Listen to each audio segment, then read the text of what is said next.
Hello everyone, I am the storyteller and I am here to help you today. I know you use this video to fall asleep, so before that, like the video and subscribe to the channel. Also, where are you from and what time are you watching? Now get comfortable and relax. I felt the unsettling presence before I even turned the key in the lock. The corridor leading to my new apartment was damp and dim, with only a single overhead bulb flickering erratically, as if struggling against the darkness. Something about the air itself felt weighted, pressing in on my chest. Even as I reached for the doorknob, a small, instinctive voice within me warned that I should stop, that I should turn around and flee back the way I came. Yet I suppressed that urge, convincing myself it was only the unfamiliar space in my nerves, and stepped inside. From the moment I moved in, I realized the place was smaller than I had initially remembered. My single bedroom was cramped, leaving just enough space for a full-sized bed and a narrow walkway. A lone window let in the faint glow of streetlights, though the glass was cloudy, and the outside view offered nothing but the vague silhouette of neighboring buildings. The walls seemed old, with hairline cracks spiderwebbing across the paint. The air smelled faintly of stale cigarette smoke and something acidic I couldn't quite identify. While every new dwelling has its own quirks, this apartment radiated a clammy, oppressive energy that wrapped around me like an ill-fitting coat. The strangest aspect of this room was the wall by the window that connected to a small external service area on the other side. On my first night, I brushed it off as city noise, but there was a peculiar vibration that came from that corner. It was faint at first, like a muffled hum, but it climbed into my consciousness whenever I lay still. My pulse would quicken, and I'd have trouble keeping my breath steady, as though my body sensed something lurking just beneath the wallpaper. Initially, I told myself it might be an old pipe or a loose vent, but if I concentrated too hard on that sound, I'd get the strangest mental image of a slow, rhythmic pulse, something with a heartbeat of its own. Early on, I left my bed in its normal position, near the center of the room, far from that corner. But within a few days, curiosity got the better of me. I couldn't stand not knowing. I decided to shift the bed toward that wall, thinking I might identify the source of the sound more easily if I slept right next to it. So one evening, after pushing and shoving furniture around, I placed the mattress so that the headboard was nestled directly in that corner. I wasn't particularly superstitious, but an undercurrent of dread washed over me as I settled in for the night. My hands trembled a little, and I had to swallow repeatedly just to ease the dryness in my mouth. My heart felt uncomfortably rapid, like I'd just sprinted up several flights of stairs. It didn't take long for the strangeness to intensify. The first few nights I found myself jolting awake around 3 in the morning, my skin slick with cold sweat. My heart would be thumping so loudly that my ears rang with each heavy beat, and I'd have this irrational sense that something was looming near the foot of the bed. With my eyes adjusted to the dark, I'd sweep my gaze across the tiny room. Nothing was visible. However, every instinct in my body screamed that I wasn't alone. The corner by the window felt charged, like static electricity before a lightning strike. A prickling sensation crept up my arms, and I'd break out in goosebumps, even though the thermostat said it was a perfectly mild night. I couldn't explain why, but it felt like there were eyes on me. During the day, things were relatively normal. The odd hum persisted in the wall, but I could distract myself with tasks, organizing my sparse belongings, cleaning the small kitchen, and heading to my new job. Yet I couldn't entirely shake the anticipation of nightfall. I found myself dreading the moment I'd have to turn off the lamp and slip under the covers. Each time I did, I felt as if I were offering myself up to something I didn't understand. My anxiety started to show physically. My fingers would tremble when I tried to hold my mug in the mornings, and I noticed dark circles forming under my eyes in the bathroom mirror. I also started flinching at everyday noises, like the whir of the refrigerator or the distant honking of cars outside. One afternoon, I asked the building manager in a roundabout way if previous tenants had complained about odd vibrations or noises in that unit. He shrugged, said in a clipped tone that nobody had mentioned anything, but admitted the building was old. Then he walked away as though the subject made him uncomfortable. I wondered if he knew more than he let on, but decided not to push. I told myself that perhaps I was imagining things, or maybe it was just the plumbing in the wall. Still, I couldn't erase the unsettling nighttime episodes from my mind. As the weeks passed, the bizarre experiences escalated. Waking with a start became a nightly ritual, but the worst part was the sense of being watched. It was visceral, like a pair of invisible hands pressing down on my chest, making it hard to breathe. Some nights I felt an indescribable heaviness in my limbs, as though it required colossal effort just to move my arms. My skin would be slick with sweat, my pajamas clinging uncomfortably. A few times I struggled to swallow, and panic surged in my chest when I realized my throat had gone so dry that it felt nearly swollen shut. On a particularly harrowing night, I swore I saw movement in that corner by the window. It was a fleeting, shadowy flicker that disappeared the moment I tried to focus on it. The logical part of my brain wanted to dismiss it as a trick of the dim light, perhaps a reflection from the street. But deep down, I felt convinced it was something else entirely. My paranoia flourished. I found myself keeping the bedside lamp on, hoping the brightness would dispel any illusions. That weak, flickering light only seemed to deepen the shadows, though, creating new shapes on the walls and ceiling. My imagination ran wild as I stared into the changing shadows, half expecting them to reach out for me. Soon, the fear infiltrated my waking life in more subtle ways. While trying to cook dinner, I might sense movement out of the corner of my eye, only to find the kitchen empty. Or I'd be taking a shower and feel a sudden drop in temperature, as though an unseen figure had just stepped into the bathroom.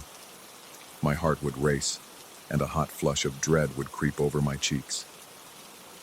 The rational part of me recognized these signs of mounting anxiety, but acknowledging that it was just stress didn't dissipate the claustrophobic panic. Eventually, I rearranged my bed back to its original position, closer to the center of the room. The difference was immediate. The strange vibrations quieted down to a more tolerable level, and I slept more deeply, without the persistent sense that I was being observed. For about a week, I felt almost normal again, though the memory of those harrowing nights refused to fade. The wall near the window still bothered me. When I walked by that corner, my scalp would tingle as if it recognized a threat. But I could function in a way that felt less terrifying, so I tried to stick to this new arrangement. Then curiosity sank its hooks in me once more. I started thinking, had I let my imagination run wild? Was this all an irrational response to the stress of moving? I needed to test it again, needed to see if sleeping in that corner truly triggered such nightmarish sensations, or if it had been some elaborate trick of my own mind. So I did the unthinkable. I pushed the bed back. It was a reckless choice, driven by a compulsion to prove whether the fear was genuine or purely psychological. The very act of sliding the mattress across the floor made my heart hammer, and I remember laughing nervously to myself, as if to dispel the tension. The first night in the corner again was worse than anything before. I woke up drenched in sweat, with the most profound certainty that someone stood right beside me, leaning over the bed. My eyes shot open, and a choking gasp escaped my throat. The room was dark, and the street lamp outside cast just enough light for me to see that there was nobody physically there. Yet the entire right side of my body tingled, as if I were sharing the bed with a presence. My breathing grew ragged, and I felt pinned by terror. When I finally managed to switch on the lamp, my hands were shaking so badly I almost knocked it off the nightstand. In the sudden brightness, I saw nothing unusual. No footprints, no shape, no sign of forced entry. But I could swear the air in that corner was cold enough to make my breath hitch. I didn't sleep for the rest of that night. Instead, I sat upright with my back against the headboard, every nerve on alert. My muscles ached from the tension, and my jaw felt stiff from clenching my teeth. Whenever exhaustion threatened to drag me under, I'd twitch awake, convinced I'd heard a whisper or felt a hand brushing my arm. These experiences weren't just visual or auditory, they were tactile. I sensed pressure, shifts in the air current, and an unmistakable sense of proximity. It was as if something was intimately aware of my presence and derived pleasure from making itself known. By the next morning, I was delirious from lack of rest. My shirt stuck to my back, and the apartment's stale odor seemed more pungent than ever. There was an almost metallic taste in my mouth that wouldn't go away, and every sip of water felt thick and unsatisfying. My nerves were raw, and I could barely muster the energy to complete simple tasks. Later that day, I tried to brush off the experiences, convince myself once more that it was my mind's response to an unexplainable noise in the wall. I debated calling an electrician or a plumber, but part of me dreaded someone else discovering something I wasn't prepared to face. That evening, as darkness enveloped the apartment, I took a seat on the edge of the bed, facing the window. I listened intently to the vibration in the wall, a low, constant thrumming that resonated like a heartbeat. I felt strangely drawn to it, as if acknowledging its existence made it stronger. My own pulse began to sync with the rhythm, and soon I couldn't distinguish which beats were mine and which belonged to the noise in the wall. My breathing became ragged, and beads of sweat formed on my forehead.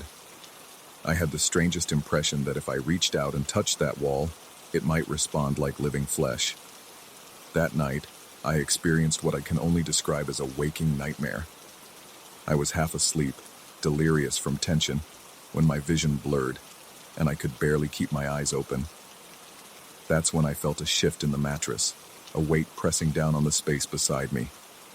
My heart slammed against my ribs, my breath coming in rapid, shallow gulps. Unable to move, I was paralyzed by sheer, unfiltered terror. The unseen presence pressed closer, radiating cold that made the hairs on my arms stand on end. I couldn't see it, but I could sense it leaning toward me, as if it wanted to make contact. A sickening wave of dread coursed through my veins, and my muscles trembled under the strain of trying to flee. I wanted to leap up, scream, do anything to break that horrifying moment, but I was frozen. Eventually, the feeling subsided, and I snapped into full consciousness, lurching upright and almost tumbling out of bed. The adrenaline aftermath left me shaking uncontrollably, my limbs tingling with pins and needles. The lamp was still on, revealing nothing but an empty corner, yet the sheets next to me felt unnaturally cold. My teeth chattered, even though sweat dripped down the sides of my face. A wave of nausea twisted my stomach, and I stumbled to the bathroom, nearly retching. That was the moment I realized I needed to reclaim some measure of control, or this apartment would consume me entirely. Without a second thought, I dragged the bed back to the center of the room. Every time the frame scraped against the floor, I flinched as if I expected something to lash out from that corner and drag me into the wall. By the time I'd finished, my arms felt weak, and my heart still pounded furiously, but I sensed a slight relief, a small victory over whatever had been lurking in that spot. The moment the bed was distanced from the window wall, the air felt less suffocating, as though a dark cloud had lifted. I spent the following nights sleeping fitfully, but without the nightmarish intensity I had experienced in that cursed corner. Time passed, and I tried my best to forget. I told myself it had been a vivid series of nightmares, fueled by stress and the unrelenting hum in the wall. The logical part of me clung to that explanation, yet a deeper part suspected something else entirely. Even in the weeks that followed, when I moved furniture around to make the space more habitable, when I hung pictures on the walls, and when I convinced myself I was settling in, I could never completely ignore that corner. It always seemed darker, as if the shadows bunched up against the baseboards in that spot. On rare occasions, late at night when I was particularly exhausted, I still sensed that faint hum, reminding me that I wasn't the only occupant in that room. I eventually learned to live with it by carefully avoiding that area. I placed a small table in the corner, stacking it with books and a lamp, refusing to leave any space large enough for whatever force might try to linger again. The nights became less tumultuous, yet a piece of the dread remained lodged in my consciousness. Sometimes, as I drifted off to sleep, I felt the unmistakable tickle of paranoia, urging me to keep one eye open. My heart would give a startled flutter whenever I remembered the sensation of cold pressure on the mattress. To this day, I still have no concrete explanation for that persistent vibration or the oppressive presence that haunted that corner. I considered having a professional check the wiring or the plumbing, but I never did. Part of me feared they might discover something far more sinister than faulty pipes. Instead, I quietly accepted that I would never truly know the source. Occasionally, I wonder if the previous tenant experienced anything similar, if they too had felt that weight on the bed, or caught a glimpse of a shape moving in the darkness. I'll never have those answers. What I do know is that the atmosphere changed the moment I abandoned that corner. The vibrations lessened, and the icy tension lifted enough for me to carry on with my life. Yet I remain wary, even all these months later. Sometimes when I walk past that spot at night, a sudden chill ripples through me. My pulse quickens and my skin bristles with goosebumps. There's no logical reason for such a reaction, and I always try to shake it off. But in the back of my mind, I sense it's still there, whatever it was, pulsing in the wall, waiting. I keep my bed away from that corner, and I never linger by the window if I can help it. I learned my lesson. Some questions are best left unanswered, some mysteries left unsolved. Perhaps the apartment was only echoing my own fears, or perhaps something else was claiming a small piece of reality, content to whisper in the darkness. Either way, I know better now. And every time night falls and the shadows deepen, I remind myself, there are corners of this world that we shouldn't disturb, and there, in that cramped bedroom, exists a boundary I refuse to cross again.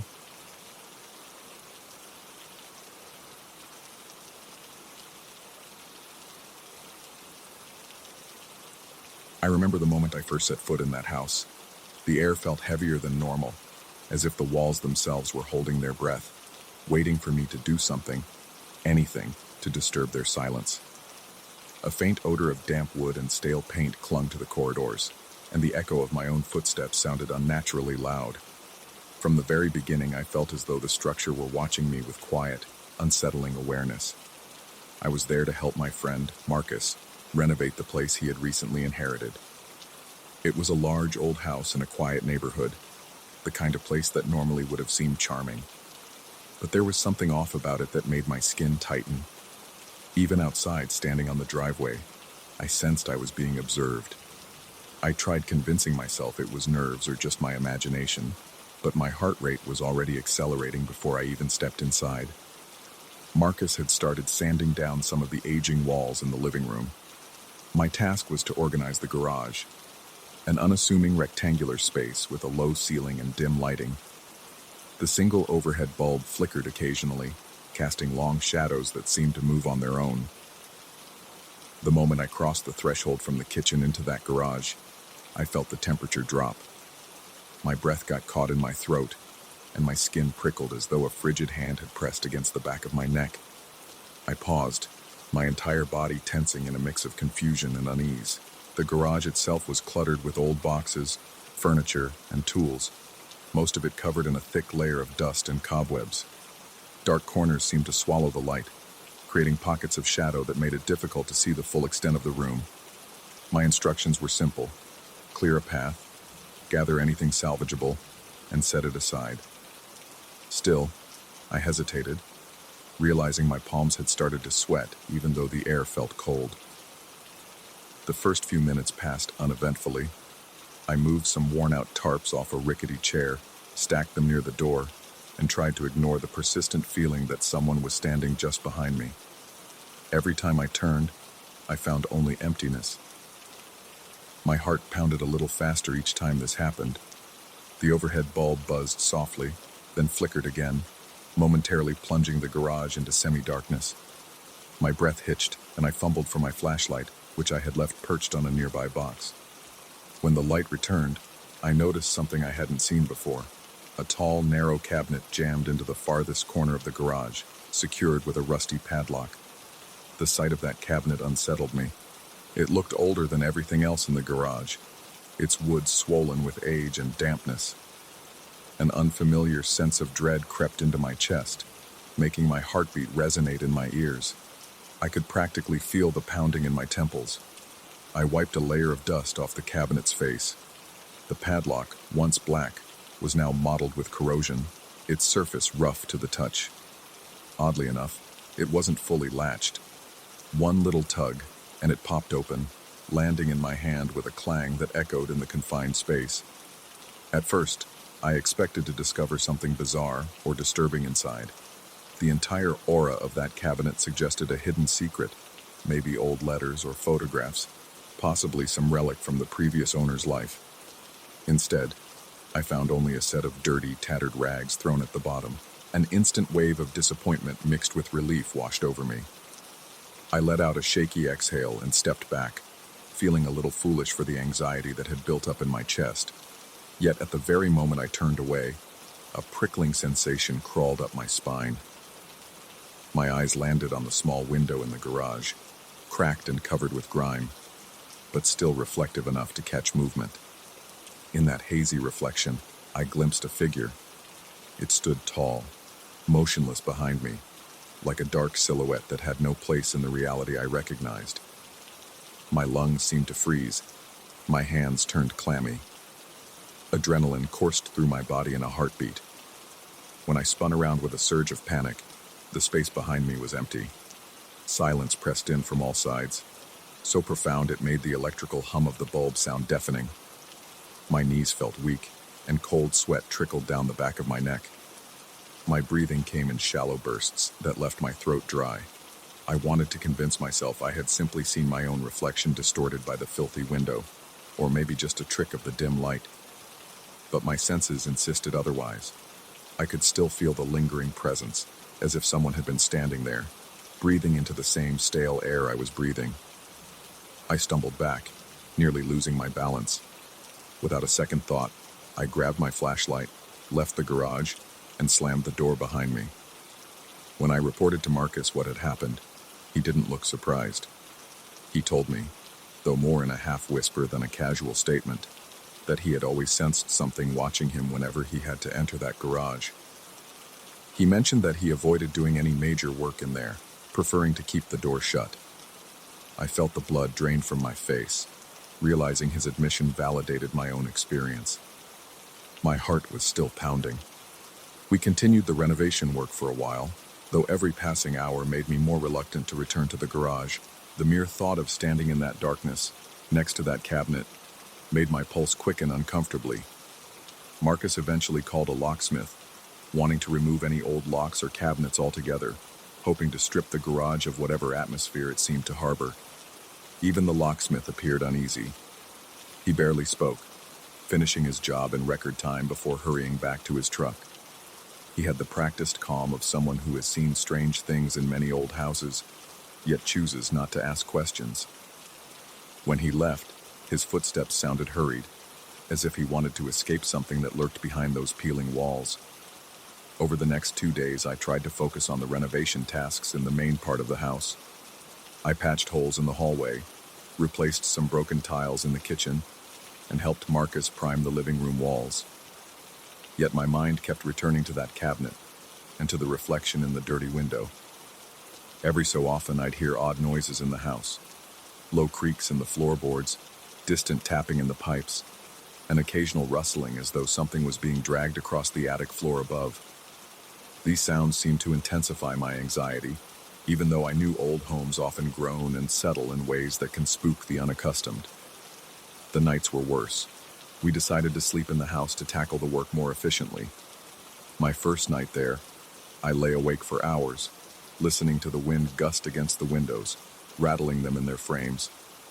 Around midnight, I could have sworn I heard faint scratching behind the walls. It was so subtle I almost doubted my own ears, yet it persisted long enough for me to feel my chest tighten in apprehension. My breathing became shallow and I turned on my side, trying to block out every possible noise. Sleep was elusive, and my body remained tense, as if prepared to spring out of bed at the slightest provocation. On the second night, I dreamt of that garage window. In my dream, I was standing in front of it, peering into the glass, but instead of my reflection, the silhouette from before stared back at me. It had no distinct features, just an outline of a person, blacker than any shadow I had ever seen, with elongated limbs and a slight tilt of its head. In the dream, I couldn't move or speak, trapped in silent terror as it gradually leaned closer, almost pressing against the glass. When I woke, my shirt was drenched in sweat, and my heart pounded so hard I feared it might burst from my chest. My throat was dry, and I found myself gasping for air in the darkness. The house was silent, yet I sensed an uncanny presence just outside my bedroom door. Even though I told myself I was being irrational, I couldn't shake that bone-deep conviction that something was out there. The next morning, I went outside to clear my head. A damp fog had settled over the yard, making the air thick and chilly. My skin prickled as I looked up at the house. The windows stared back like empty eyes, and the paint on the siding seemed to peel a bit more every time I blinked. I tried to convince myself that I was letting my imagination run wild, but it's difficult to dismiss a dread that settles into your bones, a gnawing intuition that warns you of something intangible, yet undeniably real. Marcus insisted we finish what we started in the garage. He suggested we remove old shelves, discard anything that looked rotten, and gather all remaining debris for a final dump run. I swallowed the lump in my throat and forced myself to accompany him. As soon as we opened the door, the cold breath of that place seemed to envelop me. I hadn't noticed it the first time, but the garage ceiling was stained with dark splotches, possibly water damage. The overhead bulb flickered in protest, as though upset we had returned. We worked in uneasy silence. Marcus handed me tools, and I pried old nails from the studs, my stomach churning with every reverberation of metal against wood. The dull clang echoed, creating a rhythm that felt oddly menacing in its repetition. My breath quickened each time a shadow shifted in my peripheral vision. I tried to keep my focus on the tasks at hand, but my nerves were frayed, and my palms turned slick with sweat. At one point, I bent down to pick up a loose hammer on the floor. When I stood up, my eyes inadvertently flicked to that grimy window. My pulse jumped instantly. I saw the silhouette again just beyond my shoulder. My heart pounded so hard that a rush of blood filled my ears with its thumping. Tears of panic welled in my eyes, and I nearly dropped the hammer. Despite my fear, I spun around as quickly as I could, determined to confront whatever I thought was standing there. Nothing. Only Marcus, several feet away, rummaging through a box of rusted tools. He looked up questioningly, noticing my pallor. I tried to calm down, inhaling shaky breaths, my whole body trembling. I thought I felt a current of cold air pass right behind me, grazing the nape of my neck. The sensation made me jerk forward, skin crawling as though touched by invisible fingers. I couldn't endure the garage any longer.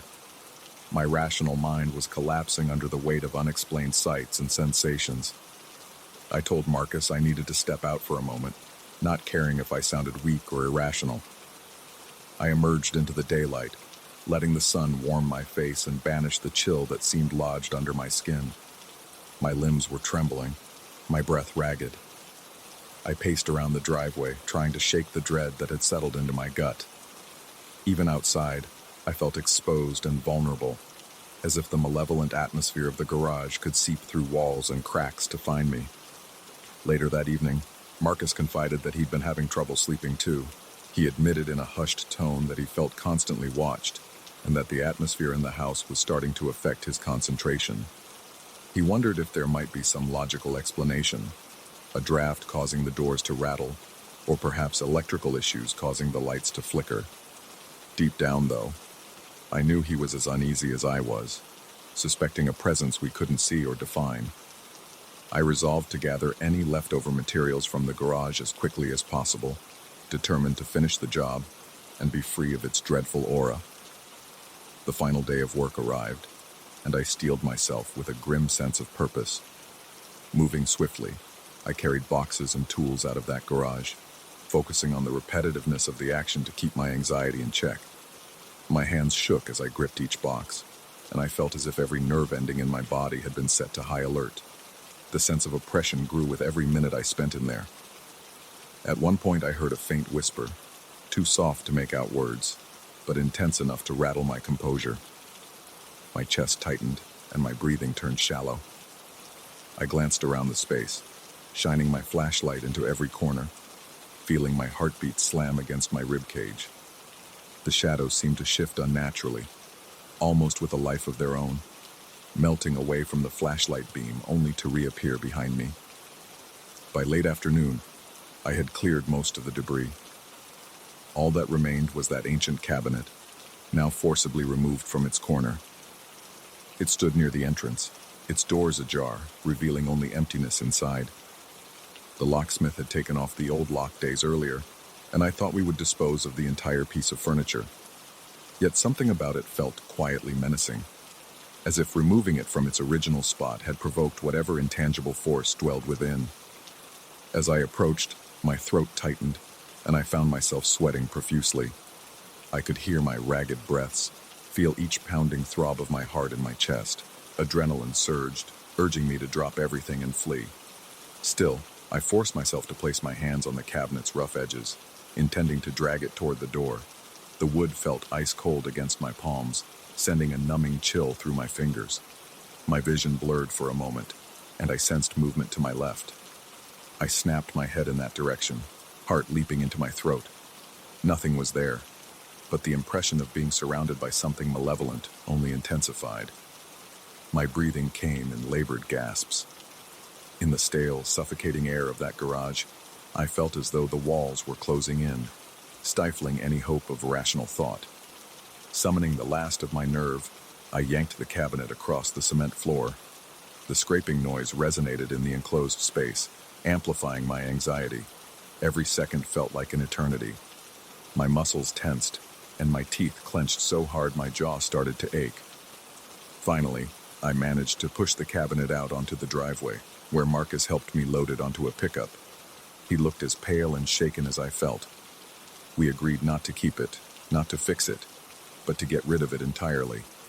Although I dreaded the idea that disposing of it might not erase the strange aura we had experienced, I allowed myself a flicker of relief once it was off the property. My hands still trembled, and beads of sweat dotted my forehead. Each breath felt sharper than the last. That evening, I packed my things and decided I could no longer stay in that house. My nerves were frayed, and I needed distance from those oppressive walls. Marcus was of a similar mind. He planned to hire professionals to finish the renovation. The unease in his voice made it clear he suspected the house itself might never truly feel like a home. We parted ways, both of us displaying an unspoken acceptance that something beyond our understanding lingered there. Even after leaving, I couldn't fully shake the feeling that I had carried a piece of that darkness with me. That night, in the safety of my own apartment, I jolted awake to the imagined sound of scraping wood and the flicker of a bulb. My heart drummed painfully, echoing the memory of that shape in the window. I had to switch on every light, as if afraid the shadows might move on their own again. The tension refused to leave my body, and I spent hours staring at the ceiling, recalling every chilling detail. Days later, I still catch myself avoiding mirrors or reflective surfaces in dimly lit rooms. My mind replays that image of the silhouette standing just behind me, as though it's a stain I can't scrub clean. I question my own sanity. Did I truly see what I think I saw? Or did fear and suggestion conjure it from the depths of my imagination? Each time I try to rationalize it, a shudder runs through my spine, reminding me of the tangible cold that wrapped around me in that garage. I haven't returned to that house since. Marcus called me once, mentioning that he sometimes hears strange sounds at night, no matter what fixes he implements. He claimed that one day he found the garage door inexplicably open, even though he had locked it the evening before.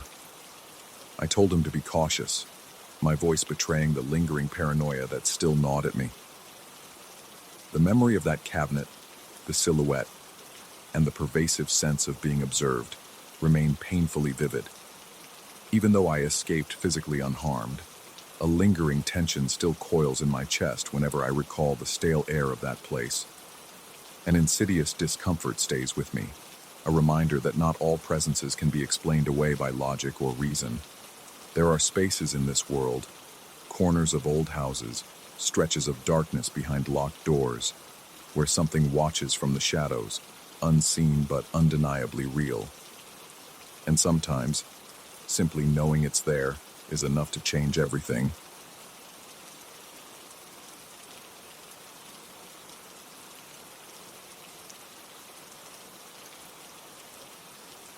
A single bulb swung overhead, casting shadows that danced along the hallway walls like silent sentinels of dread. From the moment I first set foot in that house, a faded structure built in the 1940s, I felt something coil in my chest. The air was heavy, like the stale breath of a sealed tomb, and every room seemed to harbor its own secrets. Even before I moved in, I sensed it wasn't just old wood and chipped paint that lingered in those dark corners. There was a presence, intangible yet undeniable, haunting the corridors and tainting the atmosphere with a quiet malice. I never planned to stay long in that house. It was just a transitional place, cheap rent, a temporary fix while I figured out my next steps in life. Yet, almost immediately, I understood why the rent was so low. The landlord casually mentioned that the previous owner insisted on partial renovations, claiming certain parts of the second floor were structurally insecure. He even told me that some of the doors upstairs were missing their doorknobs. They'd been removed during the renovation, then jammed shut because real repairs never happened.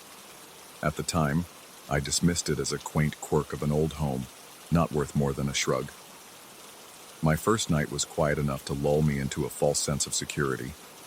The floorboards groaned under my steps as I moved my meager belongings into the upstairs bedroom, the only one that still had a functioning door handle. Outside, the wind rustled through the old trees, but inside, the silence felt too complete. My chest felt tight, and I kept finding myself swallowing hard, my throat inexplicably dry. I chalked it up to nerves. I was in a new environment after all. The second night, however, things began to change. I was awakened around 2 a.m. by what sounded like a door slamming. I jolted upright, heart pounding as if I'd just run a marathon. My pulse throbbed in my temples, and I could feel the warm surge of adrenaline coursing through my veins. It took me a moment to shake off the fog of sleep. Another slam echoed down the hallway. It was as though someone was yanking a heavy door open and shut with force. But I remembered the landlord's caution. The doors upstairs were wedged shut. They had no knobs. They shouldn't move at all, let alone slam. Breath catching in my throat, I eased myself out of bed. My feet touched the cold wood floor, and a chill shot up my legs. I stood by the door of my bedroom, straining to hear any further noise. My ears were ringing from the sudden rush of blood and the absolute stillness that followed. For a moment, I wondered if I had only dreamed the sound. Yet the fear was too real, sitting in my gut like a lead weight. The hallway was dark, save for the faint glow from a small sconce near the top of the stairs. That dim, flickering light did nothing to soothe my nerves. When I finally mustered the courage to open my bedroom door, I stepped into the corridor and felt the distinct sensation of being watched. My scalp prickled, as though unseen eyes were observing my every move. I stood there, breath shallow, muscles tensed, waiting for something, anything, to show itself. But the corridor was still. The closed doors remained shut exactly as they should have been, with no sign of movement. Telling myself it must have been the wind rattling the old structure, I returned to bed. Yet the persistent feeling of unease clung to me like a wet blanket, making sleep elusive. The slamming began to recur on subsequent nights, always at roughly the same hour. The repetitive nature of it tore at my nerves. It started quietly sometimes, like a faint clap, then crescendoed into violent blows that seemed to shake the walls. I reached out to the landlord in a text, asking if maybe a draft was to blame, or if there were animals in the house. He answered indirectly, mentioning that the old place had its quirks, and that the original owner used to speak of noises at night, but nothing was ever proven. He also reiterated that the upper doors were definitely jammed shut. I spent several sleepless nights, haunted by a sound that defied any logical explanation. One evening, desperate for clarity, I decided to inspect those sealed rooms more closely. I waited until dusk, when the house's shadows grew long, as though it was preparing to show me its darkest secrets. My heart thudded as I approached the nearest door that lacked a knob. It was barely ajar, just a thin gap revealing blackness within. I leaned my shoulder against it, giving a careful push. It resisted at first, scraping along the floor in a stubborn protest. Then it gave way, revealing a small, unused room filled with dusty boxes and old furniture draped in sheets. The stench of stale air and mold invaded my nostrils, causing me to gag reflexively. Inside, the atmosphere felt stagnant, almost suffocating. My breath quickened, and I could feel cool sweat forming at my hairline. Nothing looked out of place, yet the hairs on my arms stood upright, and a chill slithered up my spine. I scanned the walls and the ceiling, half expecting to see something unearthly crouched in the corner. But there was only darkness, and the lifeless shapes of covered chairs. I didn't linger.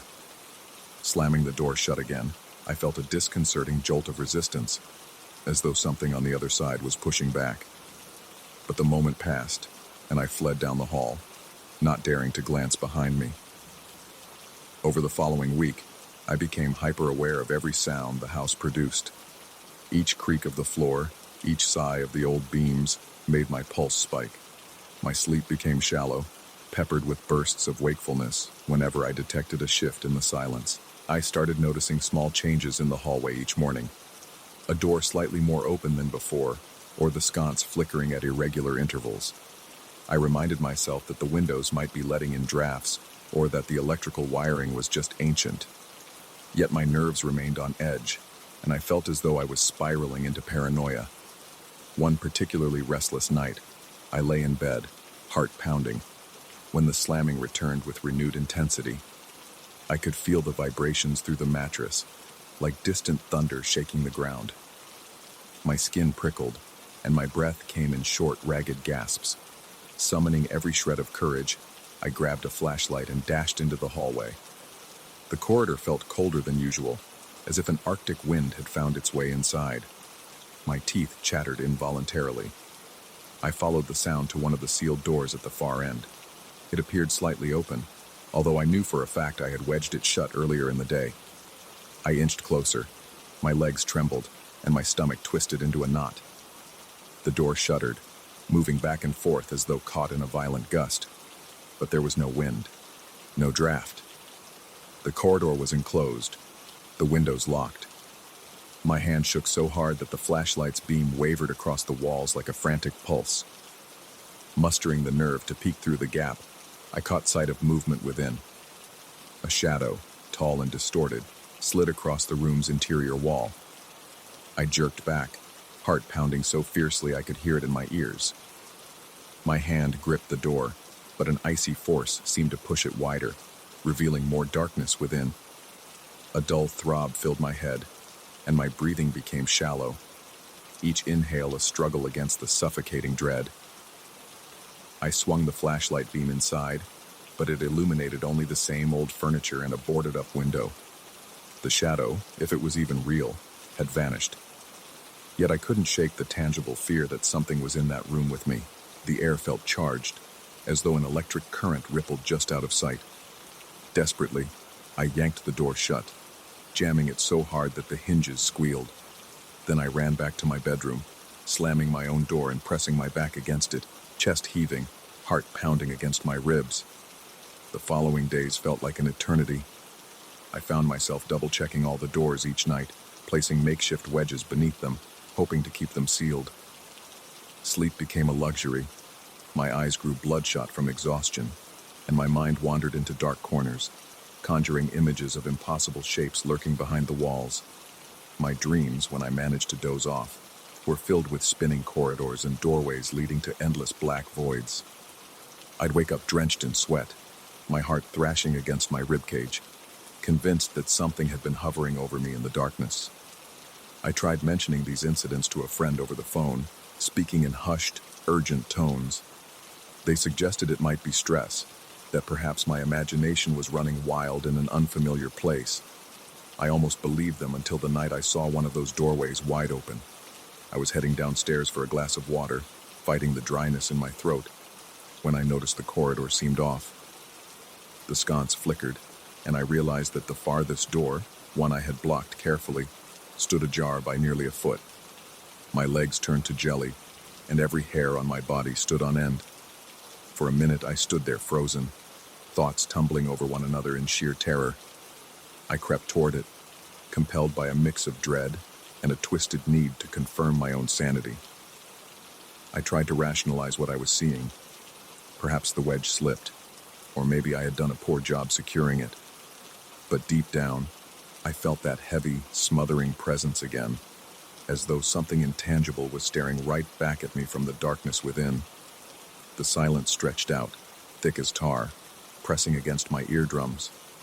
My breathing grew uneven, chest tight. I wanted to call out for help, but my throat felt constricted, no sound emerging. In a moment of grim determination, I reached for the door, intending to slam it shut, but my hand froze an inch from the bare wood.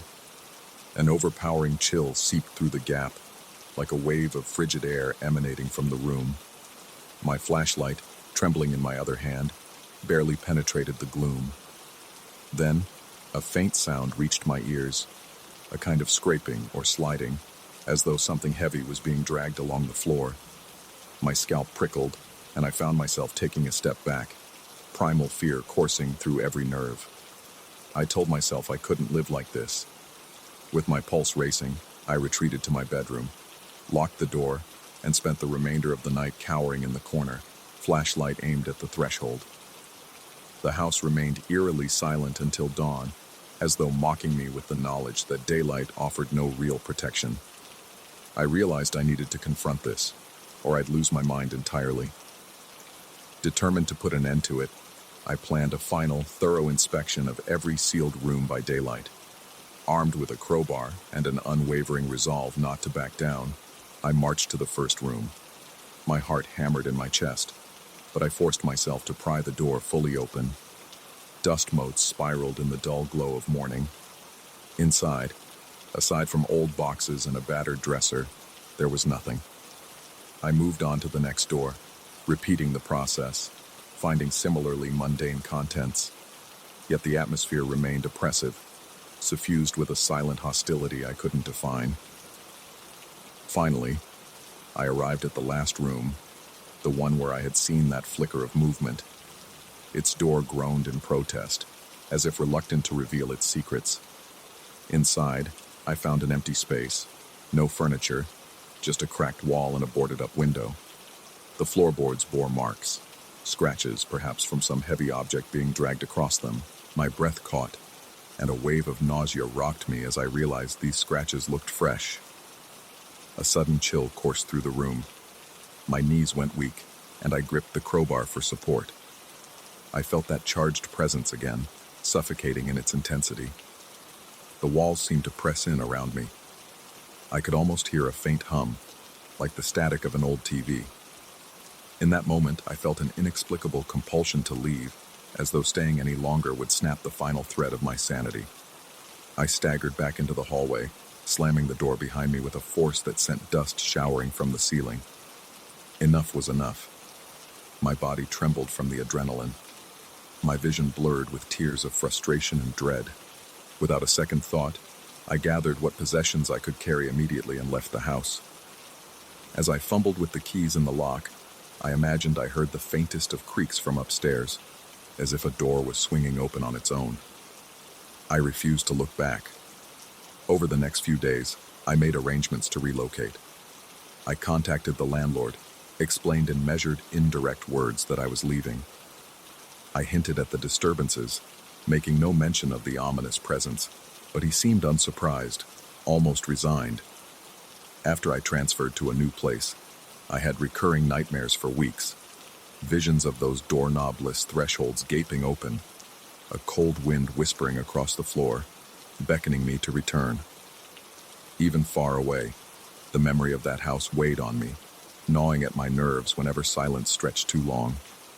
Sometimes, late at night, I catch myself replaying those experiences in my mind, heart rate spiking as I recall the slamming doors and the cold presence in the upstairs corridor. I wonder if I imagined the entire thing, if perhaps a combination of stress and the loneliness of that old building created illusions. But deep down, I still feel that intangible menace, that silent gaze that once followed me through the dark hall. I am convinced something ancient and malevolent lingered there, thriving in the cracks of that 1940s structure, feeding on the fear that humans carry with them. Though I escaped physically, my psyche still remains tethered to that place. At odd moments, I'll think I hear a phantom slam echo in my new home. My breath will catch in my throat, and a cold shiver will course down my spine. That echo in my memory reminds me that some doors, once opened, never really close. And even if they have no handles, they can still swing wide in the dead of night, exposing the darkness that lurks on the other side.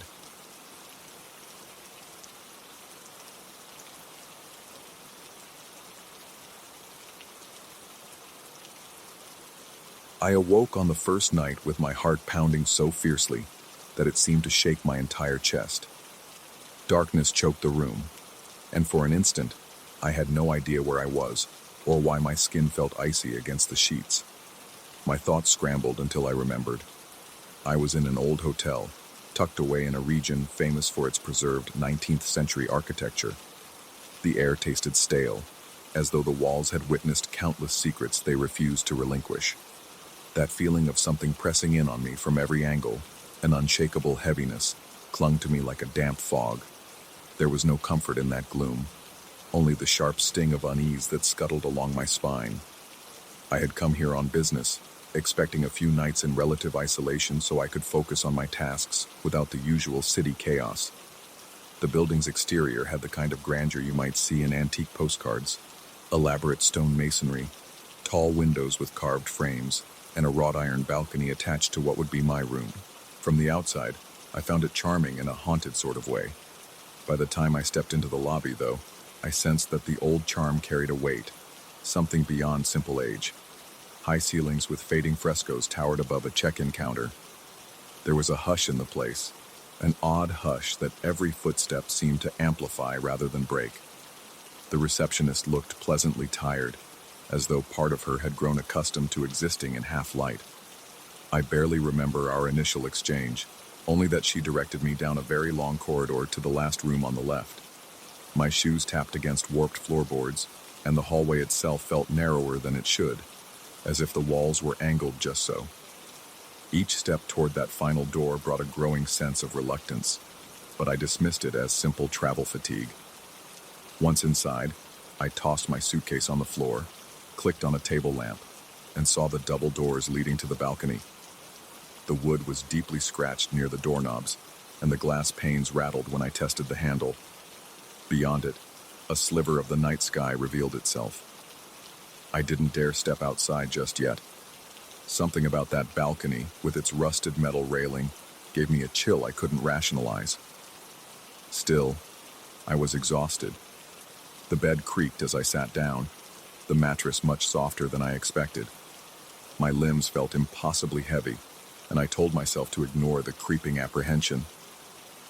The moment I laid my head down, that hush returned, a stifling silence that pressed inward, crowding my thoughts. I drifted off with images of the hallway's flickering wall sconces dancing behind my eyelids. Then came the second night, when I truly understood that something was wrong. During the day, I had been out handling my assignments. I barely spent time in the room, preferring to linger in the hotel's small cafe or step outside for fresh air. But by late evening, after a long day, I trudged back to that end of the hall room, shoulders aching from tension I couldn't release. Once inside, I noticed how the carpet near the bed was slightly frayed, revealing older floorboards beneath. I remember being oddly fascinated by that worn spot, but drowsiness soon overcame me, and I collapsed onto the bed. Sometime around 2 a.m, my eyes snapped open. The lamp was off, just as I had left it, but I felt an immediate awareness that I wasn't alone. It was like the air density changed, disturbed by another presence. A cold sweat broke out across my forehead. My heart thudded as if it wanted to break free from my ribcage. I lay there, paralyzed, unsure if I had been startled by a nightmare or something real. Then, there was a sensation of weight at the foot of the bed, as though someone, or something, had perched itself there. My breath caught in my throat. The darkness felt alive, shifting and bearing down on my senses. I fumbled for the switch on the bedside lamp, nearly knocking it over in the process. Light flared, revealing the foot of the bed. Nothing. The blanket was smooth. No indentations where a form should have been. The room seemed innocently empty, but my pulse insisted otherwise. My mouth went dry as I reached for a glass of water on the small table. It rattled against my teeth when I took a sip. I told myself that I must have been half asleep, imagining shapes in the void. Still, I couldn't shake the deep instinctive dread. After a few minutes of surveying every shadowy corner, I forced myself to switch off the lamp, telling my racing mind to calm down. The moment darkness returned, however, I heard faint footsteps. They were soft and careful, as if someone tiptoed across the old wooden floor. Each step seemed to circle the bed, with intervals of silence that made my heart skip in fearful anticipation. I could feel my heartbeat hammering in my eardrums. My hands gripped the sheets, sweat trickling down my temples. For several long minutes, or possibly hours, I had no sense of time. I remained motionless. My body was pinned to the mattress by a fear so intense it caused my muscles to burn. When the footsteps finally ceased, I dared to peek at the clock. It was 3:07 a.m. I stared at the ceiling until the pale morning light began to seep around the heavy curtains. At dawn, everything seemed normal again, as if the night had been a strange illusion. Still, my nerves were frayed. While making my way to the front desk, I rehearsed how to ask about strange occurrences without sounding ridiculous. Eventually, I approached the receptionist, describing a restless night and inquiring if other guests had reported odd noises. She offered a small, strained smile and vaguely admitted that many visitors had experienced unusual disturbances. There was no elaboration, no comfort. Just that half-hearted acknowledgement. That brief exchange made my anxiety flare all over again. The following evening, an intense weariness shadowed me. Yet I dreaded returning to that room, imagining the footsteps and the heavy silence. Upon entering, the first thing I noticed was a damp chill in the air. Even though the radiator hissed with heat, the atmosphere felt clammy and cold. I double-checked the double doors to the balcony to ensure they were locked. The wind must have been blowing outside because the glass shuddered intermittently, creating a faint, rhythmic tapping. Each tap felt synchronized with my escalating pulse. In an attempt to ease my mind, I decided to inspect every corner of the room, shining the small flashlight I carried for emergencies. The wallpaper, floral in design but faded and peeling in places, seemed to shift under the beam as if alive with its own secrets. In the bathroom, the faucet dripped steadily, and no matter how tightly I turned the knob, it never stopped fully.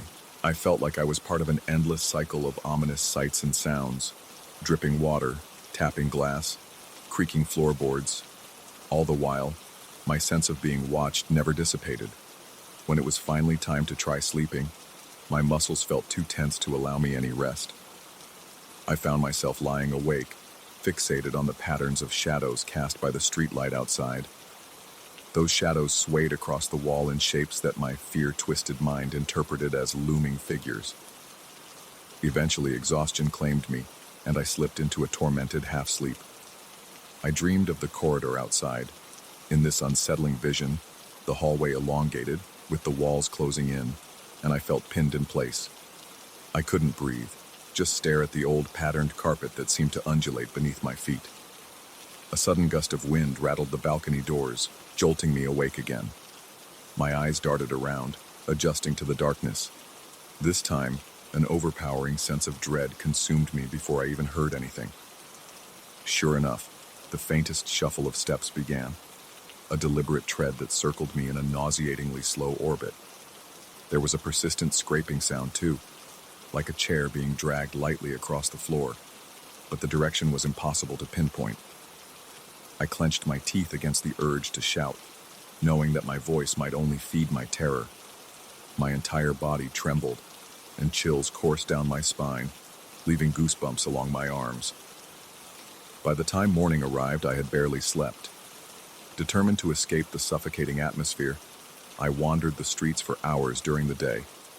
I studied the old architecture, tried to immerse myself in local history. Yet, every now and then, I felt a prickling sensation at the back of my neck, as if eyes tracked my every step. When I returned to the hotel lobby that afternoon, my stomach twisted upon seeing the corridor again.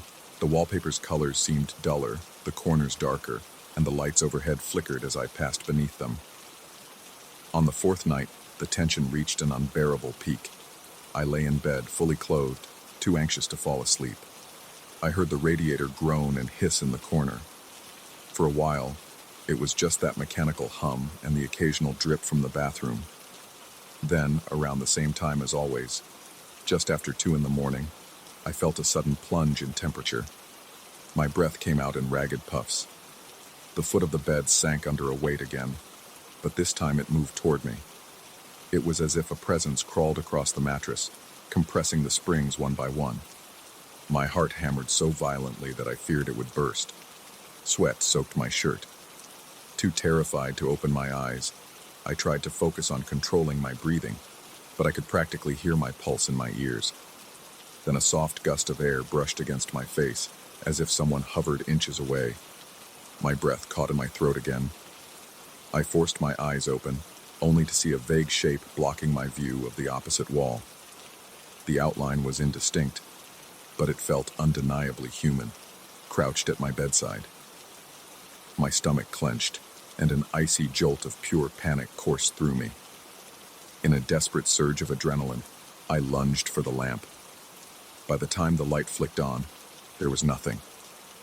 The air no longer felt cold, and the bed appeared undisturbed. I couldn't remain still. My hands shook as I threw the covers aside and bolted upright.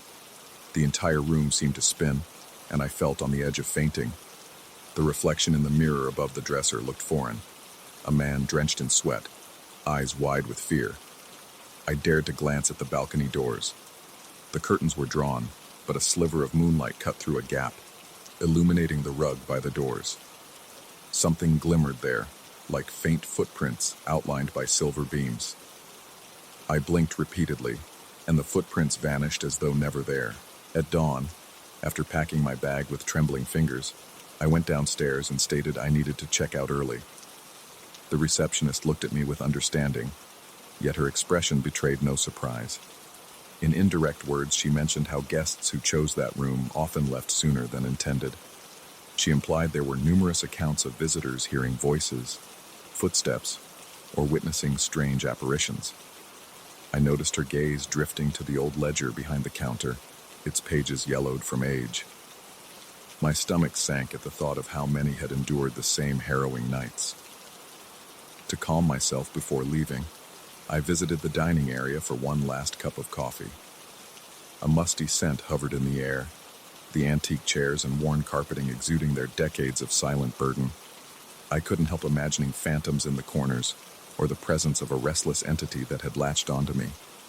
By the time I finished that coffee, my hands had finally stopped shaking, though a knot of anxiety still twisted in my gut. As I gathered my belongings and waited for a taxi outside, the wind whipped around the old balconies overhead. The iron railings creaked in the breeze, a shrill lament that felt almost accusatory. I looked up at my room's balcony and saw the curtains shifting, though the windows were closed. My heart pounded anew, the memory of those footprints and that hazy shape flaring in my mind. The taxi pulled up, offering my only path to escape the suffocating pull of that hotel's centuries-old gloom. The ride away from that place was saturated with a sickening combination of relief and lingering dread.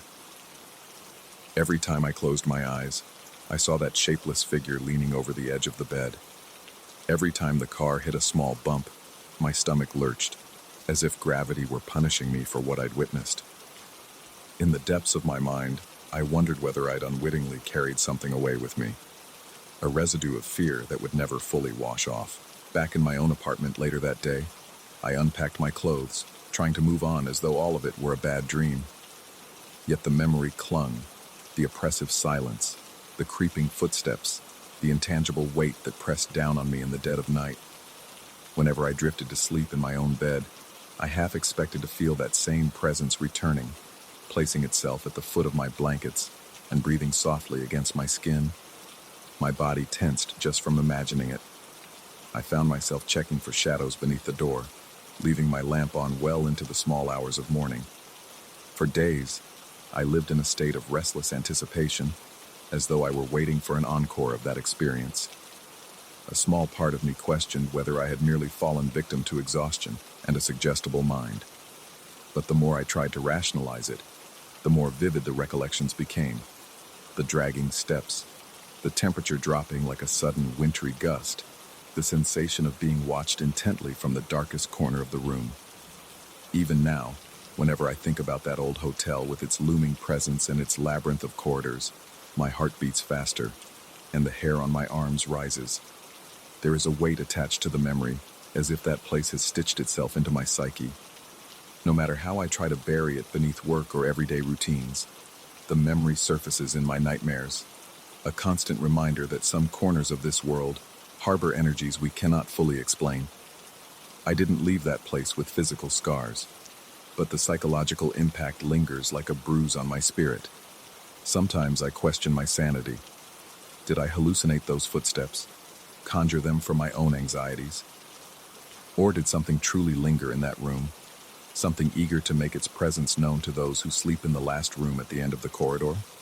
I'll never seek confirmation, never step foot in that ancient structure again. The unanswered questions are almost worse than any certainty, but I can't bring myself to return to that haunted suite of creaking floors, flickering lights, and nightly terrors.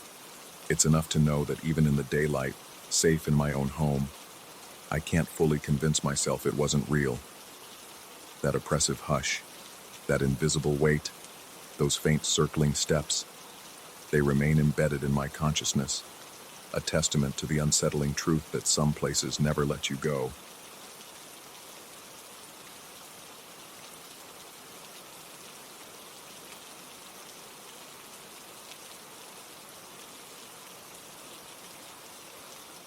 The first time I set foot in that house, I felt as though I'd inhaled an entire lungful of stale, suffocating air. The evening sky was a mix of dull purple and darkening clouds, and even the trees seemed to lean in, as if trying to hear what lurked behind those warped wooden walls. The house stood at the end of a rutted dirt road, with a porch that sagged like it carried secrets too heavy for its beams. There was no doubt something was off about the place. The hush that fell over me was not comforting, but claustrophobic, like stepping into a cavern deep underground. All I could think was that something inside did not want to be disturbed. My brother had purchased this property a month earlier, boasting that he'd found a steal. The plan was to renovate it over the summer, turn it into a rustic getaway for weekends when we both needed a break from city life. But from the moment I set my bags down in the narrow hallway, I noticed a prickling at the back of my neck. The space smelled faintly of damp wood and something acrid I couldn't identify. Fluorescent bulbs in the overhead fixture gave off a pale, sickly light, and I imagined shadows dancing in corners that were actually quite still. I told myself I was being paranoid, but the air felt too thick to be normal summer humidity. At first, the signs of trouble were small. Doors that would drift shut with a soft click when I could have sworn they were left wide open. Faucets in the bathroom or kitchen dripping irregularly, then stopping the moment I approached. I tried to joke about it with my brother, telling him we just needed to fix the old pipes and level the floors. He shrugged it off, but I could see a hint of uncertainty in his eyes. The house was built decades ago, maybe more than a century, so a little quirkiness was expected. But it was more than that. There was a presence, or perhaps just the suggestion of one, in every empty room. I remember one particular night, just a few days after I'd arrived. I was in my bedroom, trying to read by the warm glow of a small lamp, when I heard distinct creaking overhead. The volume was low, but unmistakable, the sound of slow, deliberate footsteps across old boards. My stomach clenched as I listened. The attic was directly above me, though no one should have been up there. The access was a rickety trapdoor in the hallway ceiling, which I had to reach by a squeaky folding ladder. I'd attempted to peek up there once, but the dusty emptiness was unnerving, and I left quickly, coughing from the swirling debris. Yet now, in the dead of night, it sounded like something was pacing. My heart hammered so loud I could hardly hear myself breathe. I forced myself to stand, one foot numb from sitting cross-legged. I crept down the hallway. The house groaned in several places, each squeal of a floorboard exaggerating how alone I felt in that darkness. I glanced at the closed door to my brother's room. He was a heavy sleeper, and I didn't want to wake him over what might just be my imagination. The entire time, I felt as though I was being watched from above. My scalp tingled. When I stood under the attic trapdoor, it looked ordinary enough, just a square panel in the ceiling. My breathing quickened.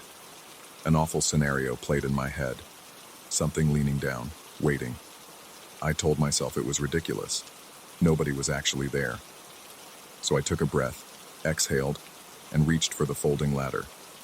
I extended the ladder, each metallic scrape sounding louder than a thunderclap in that hush. When I opened the trapdoor, dust spilled down, making me sneeze. I felt goosebumps spread over my arms and legs. Once the initial wave of dust settled, I peeked into the blackness. I had a weak flashlight, but the circle of light revealed nothing, just rafters, more cobwebs, and scattered bits of old junk. No footsteps, no figure, no sign of intrusion. After a moment of tense silence, I backed away and closed the trapdoor.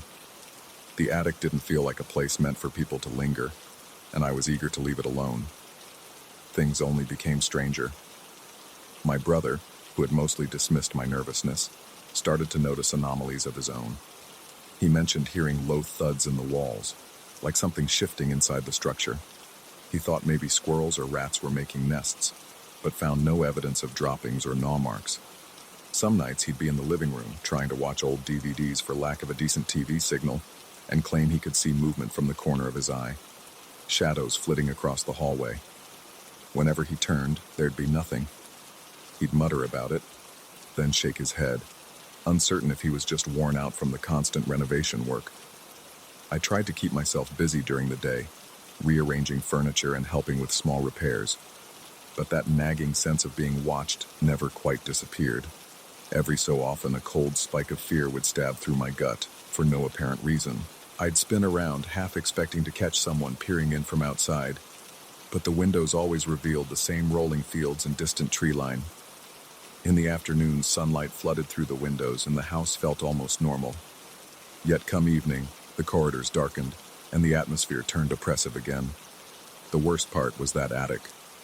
My brother and I tried to forget about it, but it became impossible after a certain evening when he heard a loud crash above us. He came to me, his face pale, saying we had to investigate because it sounded like something heavy had toppled over. My heartbeat jumped to double time, but I agreed we should check. I grabbed a crowbar, feeling foolish but also unwilling to go unarmed into the attic. He took a flashlight and some gloves, in case we needed to clear out debris. We climbed the folding ladder, the hinges squealing in protest. Each rung felt like a step deeper into something I wasn't sure I wanted to confront.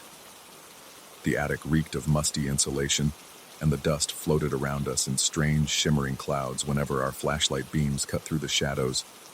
We poked around for a good 10 minutes, brushing aside cobwebs and rummaging through stacks of forgotten boxes. An old trunk sat in the corner, sealed with a rusty lock, but we had no reason to force it open. Aside from that trunk, there were only broken chairs, a stained mattress, and random scraps of wood. Nothing looked out of place or freshly toppled. No sign of anything that could have produced that loud crash. Still, my brother and I shared a look of unease. Something was off. Our flashlights flickered against the walls, revealing old inscriptions carved into the wooden support beams. I couldn't make them out clearly. Some looked like random initials, others like strange symbols, worn and indecipherable. A hush fell over us, and I felt my palms grow slick with sweat around the crowbar's handle. Then, in that silence, came a soft scuttling sound from the darkness behind us. We spun around, aiming our lights wildly, but we saw only the swirling dust. In my peripheral vision, I caught a glimpse of something shifting behind a stack of boxes. My chest squeezed so tight I could barely breathe. We stood still for what felt like minutes, but it was probably only seconds, hearts hammering, as the silence returned. Eventually, we backed away, closed the trapdoor and locked it, hoping that was enough. Neither of us slept well that night. The house was too quiet, yet every little creak in the floor or rattle of the wind against the windows made me jolt upright. My mind played tricks on me, conjuring all sorts of scenarios about what roamed that attic after dark. I found myself trembling in bed, covered in a layer of cold sweat. My stomach knotted. Every time I closed my eyes, I swore I heard the faint patter of footsteps above me. To ease our nerves, we decided to reinforce the attic locks and replace the old skylight up there, figuring that maybe the structure had been compromised, allowing animals to slip in. We spent a day removing the broken glass of the ancient skylight. The job was messy, with shards slipping dangerously close to my arms and face. I was grateful for thick gloves and a heavy work shirt. Even so, as I worked in that cramped, stale space, I couldn't shake the feeling that we were intruding on something, like the house resented our attempts to modernize it. My brother even joked, in a half-hearted way, that the house might prefer us gone. I couldn't laugh. That night, I realized the repairs didn't calm my nerves at all. If anything, the tension grew. The sense that something prowled through those empty rooms became unbearable. I began to dread nightfall. My heart would pound uncontrollably from dusk onward, as if anticipating something I couldn't name. Sometimes I would find myself pacing the hall, palms clammy, an absurd wave of claustrophobia washing over me. I'd feel corners of my vision flicker, like shapes were there one moment and gone the next. Once, while washing dishes, I felt hot breath on my neck. I whipped around so fast I nearly sent a plate crashing to the floor. Of course, no one was there. My brother was faring no better. He said he could hardly concentrate on the tasks at hand and confided in me that at times he questioned his own sanity. At one point, he recalled hearing a muffled voice in the middle of the night, as if someone was whispering directly into his ear. He insisted it wasn't a dream. He'd bolted upright in bed, certain a presence hovered by his pillow. But when he flipped on the lamp, there was no one in sight. He told me he wasn't sure if we should stay in the house any longer. Maybe it was worth calling an inspector or even a priest. Anything to rid us of this creeping dread. The following week blurred into a stretch of restless sleep and anxious days. I would sit by the window in the late afternoon, sweaty and shaking from the buildup of tension, my eyes scanning the yard for any sign of movement. Sometimes, just as the sun dipped below the horizon, I thought I saw a shadow pass by the fence line or a figure in the tree line. But the moment I blinked, it was gone. My mouth felt perpetually dry, as if all the moisture in my body was being sapped away by that house. One night, everything seemed to escalate. I was trying to sleep, my heart thudding in my chest like a jackhammer. The silence in the house was absolute, but then a faint rhythmic tapping began overhead. My skin prickled. I tried to bury my head under the pillow, but the tapping grew louder, more insistent. It felt like a call beckoning me to the attic. My body trembled, a cold sweat soaking my shirt. My breath came in shallow gasps.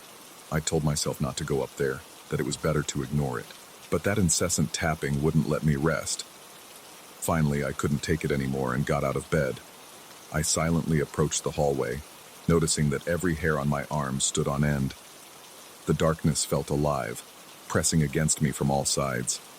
I cursed myself for being so jumpy, yet I crept forward, each step more hesitant than the last.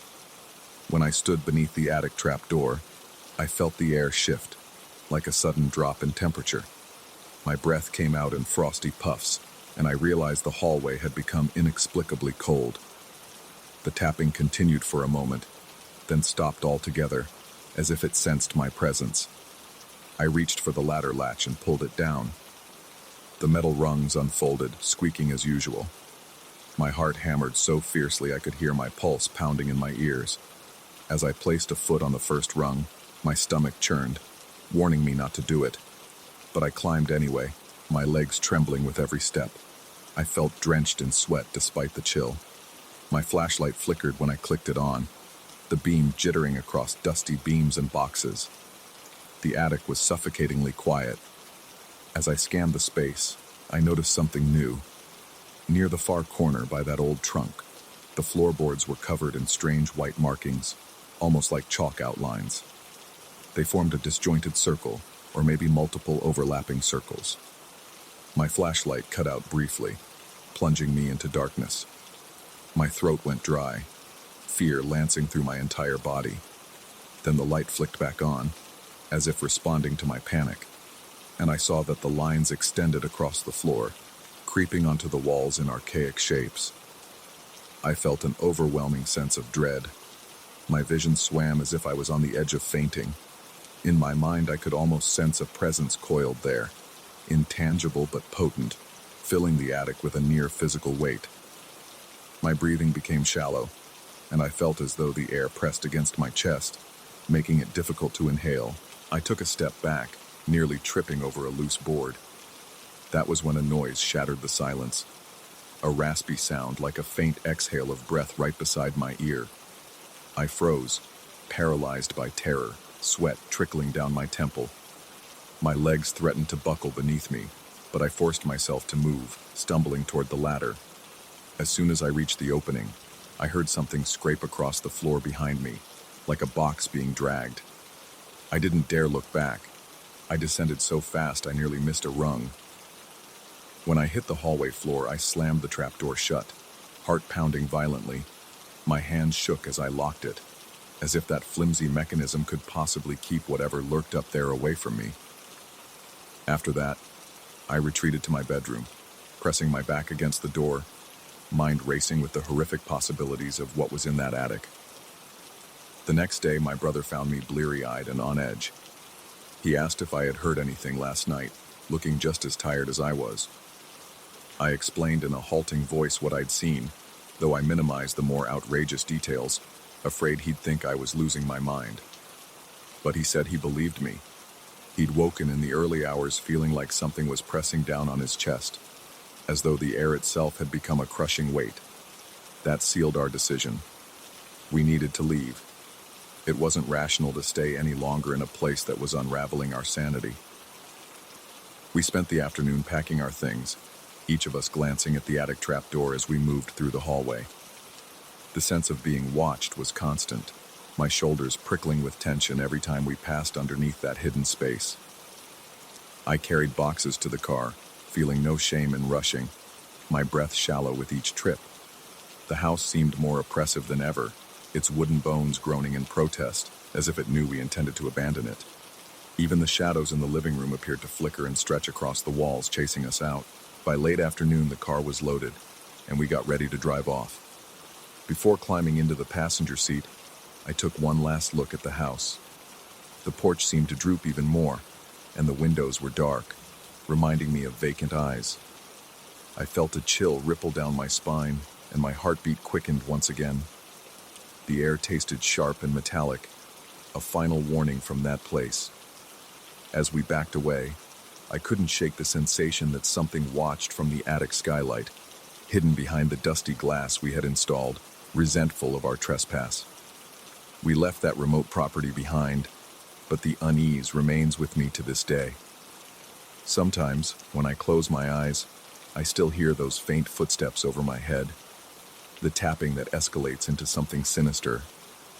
My chest tightens just remembering the stale scent of that attic, the cryptic white markings, and the intangible presence that wrapped cold fingers around my mind.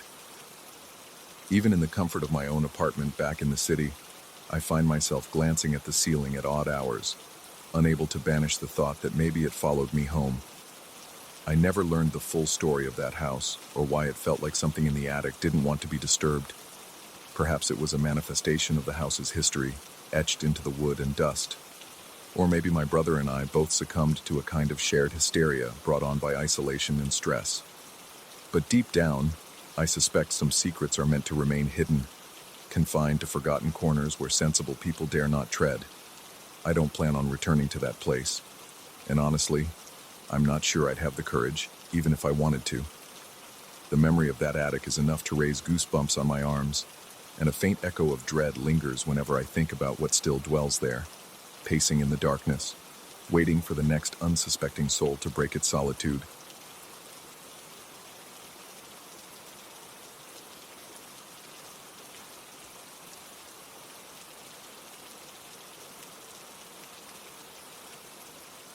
I remember the exact moment I realized something was deeply wrong in my home.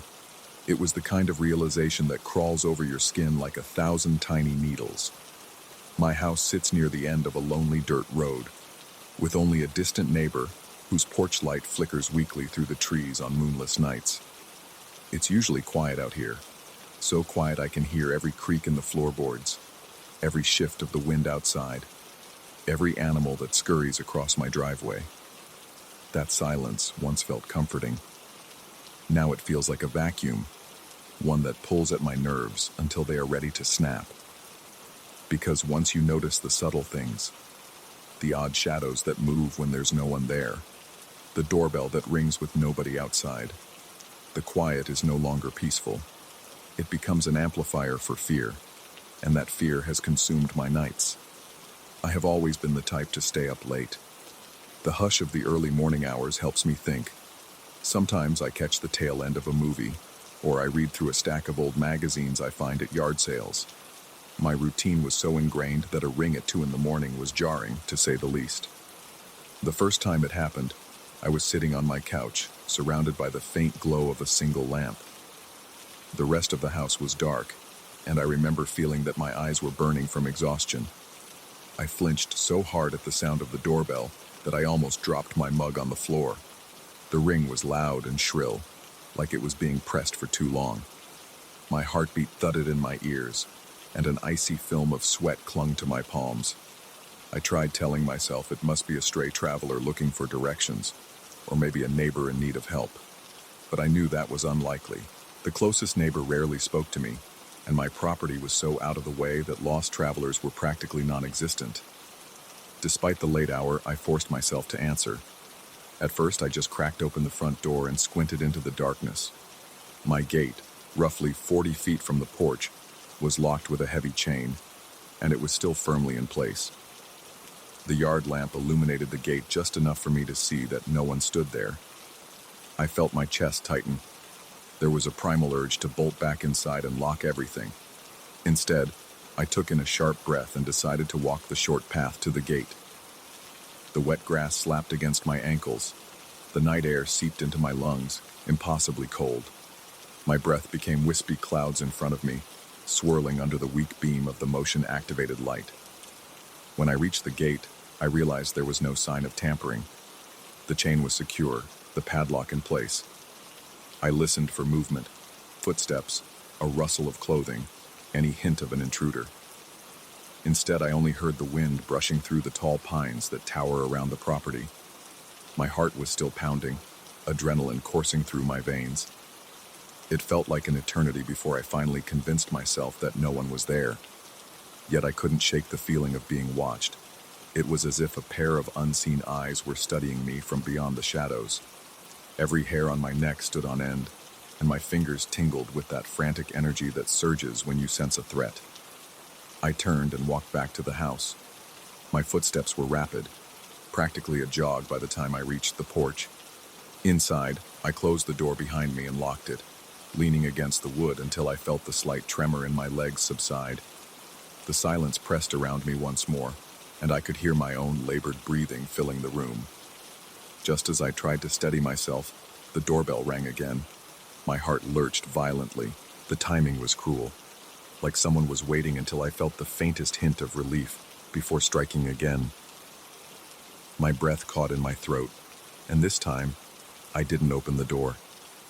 I listened, pressing my ear against the cold wood, waiting for the sound of footsteps on the porch.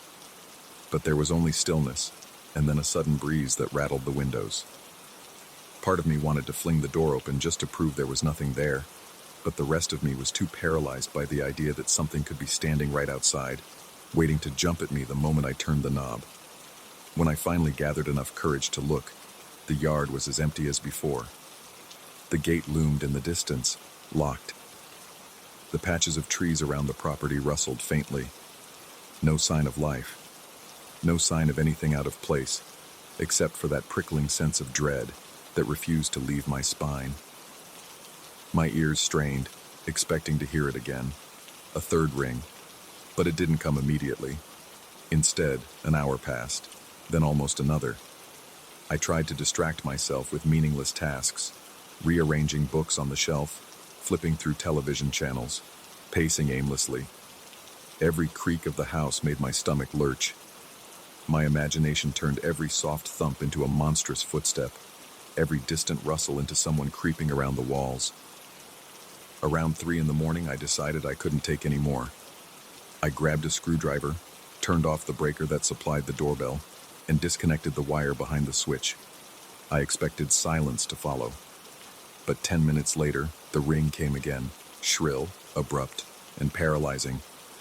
I stood there in the dimly lit hallway, staring at the doorbell mechanism I had just dismantled, trying to process how it was still making noise.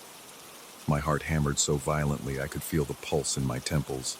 Each ring sent a jolt through my chest. The rational part of my mind insisted there had to be a technical glitch or a short circuit, but the growing sense of unease suggested otherwise, planting the notion that something else was messing with me in a way that defied logic. The rest of the night was unbearable. The bell rang sporadically until the sky began to lighten. Sometimes it would be 20 minutes between rings, just enough time for me to start doubting I'd ever heard anything. Other times, it was mere seconds, beating in sync with my racing heart. I felt imprisoned in my own house, pacing from one room to another with sweat beading on my forehead and a nauseous swirl in my gut. Twice, I shouted at the empty hallway to stop, my voice cracking with panic. My own words echoed back to me, muffled by the thick walls. By the time dawn arrived, I was sitting in an armchair, gripping the screwdriver in my trembling hand, feeling foolish, yet unwilling to let go of that last shred of security. The next day, I decided to replace the entire setup. I drove into town and found a hardware store that sold doorbell kits. The clerk there asked if I was having trouble with my old one. I remember nodding stiffly, giving him a vague explanation about an old circuit that was malfunctioning. He made a friendly remark about how these old houses are full of surprises. I left with a new switch, new chime, and new wiring, desperately hoping to put an end to this nightmare. Installing it was a laborious process. I wanted to be sure every wire was correctly placed, every connection secure. I tested it multiple times in broad daylight, pressing the switch and hearing the crisp, pleasant chime that replaced the old grating buzz. Each successful test was a small victory. By the afternoon, I felt a fraction of my tension slip away. The memory of the previous night still clung to me, but at least I had taken action. I spent the rest of the day double-checking locks, walking the perimeter of my property, looking for signs that someone had messed with my gate or my yard. Nothing was disturbed. Yet as the sun sank behind the tree line, I felt that prickle of anxiety return. It was subtle at first, the way my chest tightened slightly, the way I jumped at the softest sound. Even the crickets outside sounded ominous, their chirping like a steady reminder that the night was alive with hidden watchers. I tried to keep busy, forcing myself to eat dinner in front of the television, though every bite of food felt like lead in my mouth. I kept glancing at the clock, bracing for that 2 a.m. threshold. My skin crawled with anticipation, goosebumps rising on my arms in the warm night air. When midnight came and went without incident, I almost laughed at how wound up I had been. The new chime remained silent. My gate was locked, the chain glinting under the yard light. The air was perfectly still, with only the occasional whisper of wind sliding through the pines. I began to let my guard down. I put a movie on, lowered the lights, and tried to sink into the couch. Then, a little after 1:30, I felt something. A shift in the atmosphere. The sudden flicker of a shadow across the window. It might have been a branch swaying in the breeze, but it jolted me upright, my nerves already raw. I paused the movie, my breathing ragged, my heart pounding like a drum solo in my chest. At first, the house was silent. That type of silence was overwhelming, pressing against my eardrums until I thought I could hear my own blood rushing. I stood up and flipped on the hallway light, checking the front door. Everything seemed normal. My gaze drifted to the doorbell, half expecting it to ring, and for a long moment, it didn't. I exhaled slowly, turning my back on the door. Then it sounded. The ring was just as crisp and piercing as the old one, cutting through the stillness like a blade. My entire body tensed. My hands started to shake and a cold sweat broke out on my forehead. I froze, the hair on my arms standing on end, as if an electric current had just raced over my skin. I whipped around and ripped open the door, adrenaline giving me enough courage to confront whoever was out there. The porch was empty, just the faint glow from the light fixture in the lonely yard stretching toward the locked gate. I stepped outside, practically stomping to the steps, scanning the tree line. No movement, no hint of a figure ducking into the shadows.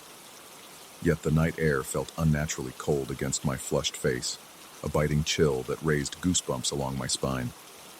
My fingers started to go numb in the breeze. Then, as if to mock me, the doorbell rang again. While I was standing on the porch, staring directly at the silent doorbell button. No one had touched it. Nobody stood near it. It sounded by itself. My mind reeled at the impossibility. My pulse hammered in my ears, my thoughts racing to nightmares of haunted electronics or malevolent presences attached to old houses. The rational side of me screamed about wiring errors and power surges, but none of those logical explanations could account for the unshakable feeling that something wanted my attention. The memory of that ring reverberated in my skull like an echo I couldn't escape. I nearly tripped running back inside. I wanted to kill the power again, but a fear took hold. The last time I had done that, the ringing continued regardless. The sensation of being watched was more intense than ever, like invisible eyes traced my every move. My own reflection in the windows began to unnerve me, because I kept expecting to see someone else's face behind the glass. My mouth went dry, and my breathing became shallow and frantic. I could feel my heart pushing against my ribcage, as though trying to escape my chest. I endured another night of that unpredictable ringing. It would go silent for a while, only to start again just as I was beginning to calm down. Each time I jumped and clenched my fists, a surge of adrenaline spiking through me. The rest of the time, I wandered my house in an anxious haze, checking each room, switching on lights, glancing at mirrors to ensure I was truly alone. The hours dragged mercilessly, each minute stretching into an eternity of dread. My mind started to play tricks on me, conjuring faint shapes at the edges of my vision, shadows that seemed to dart away when I turned my head. I couldn't tell if it was the reflection of the television or something else, something intangible that glided through the corners of my home. When morning finally arrived, the doorbell went silent once again, as if it had never malfunctioned. Exhausted and desperate, I contacted an electrician to inspect the wiring thoroughly. He came by in the afternoon.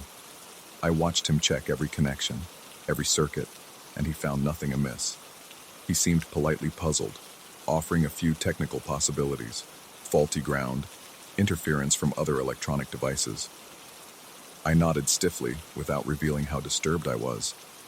Night came all too quickly. I sat on the couch, feeling a subtle tension coil in the pit of my stomach. Every so often I thought I caught the outline of something near the window, but it was always just the tree branches swaying. The hours ticked by and nothing happened.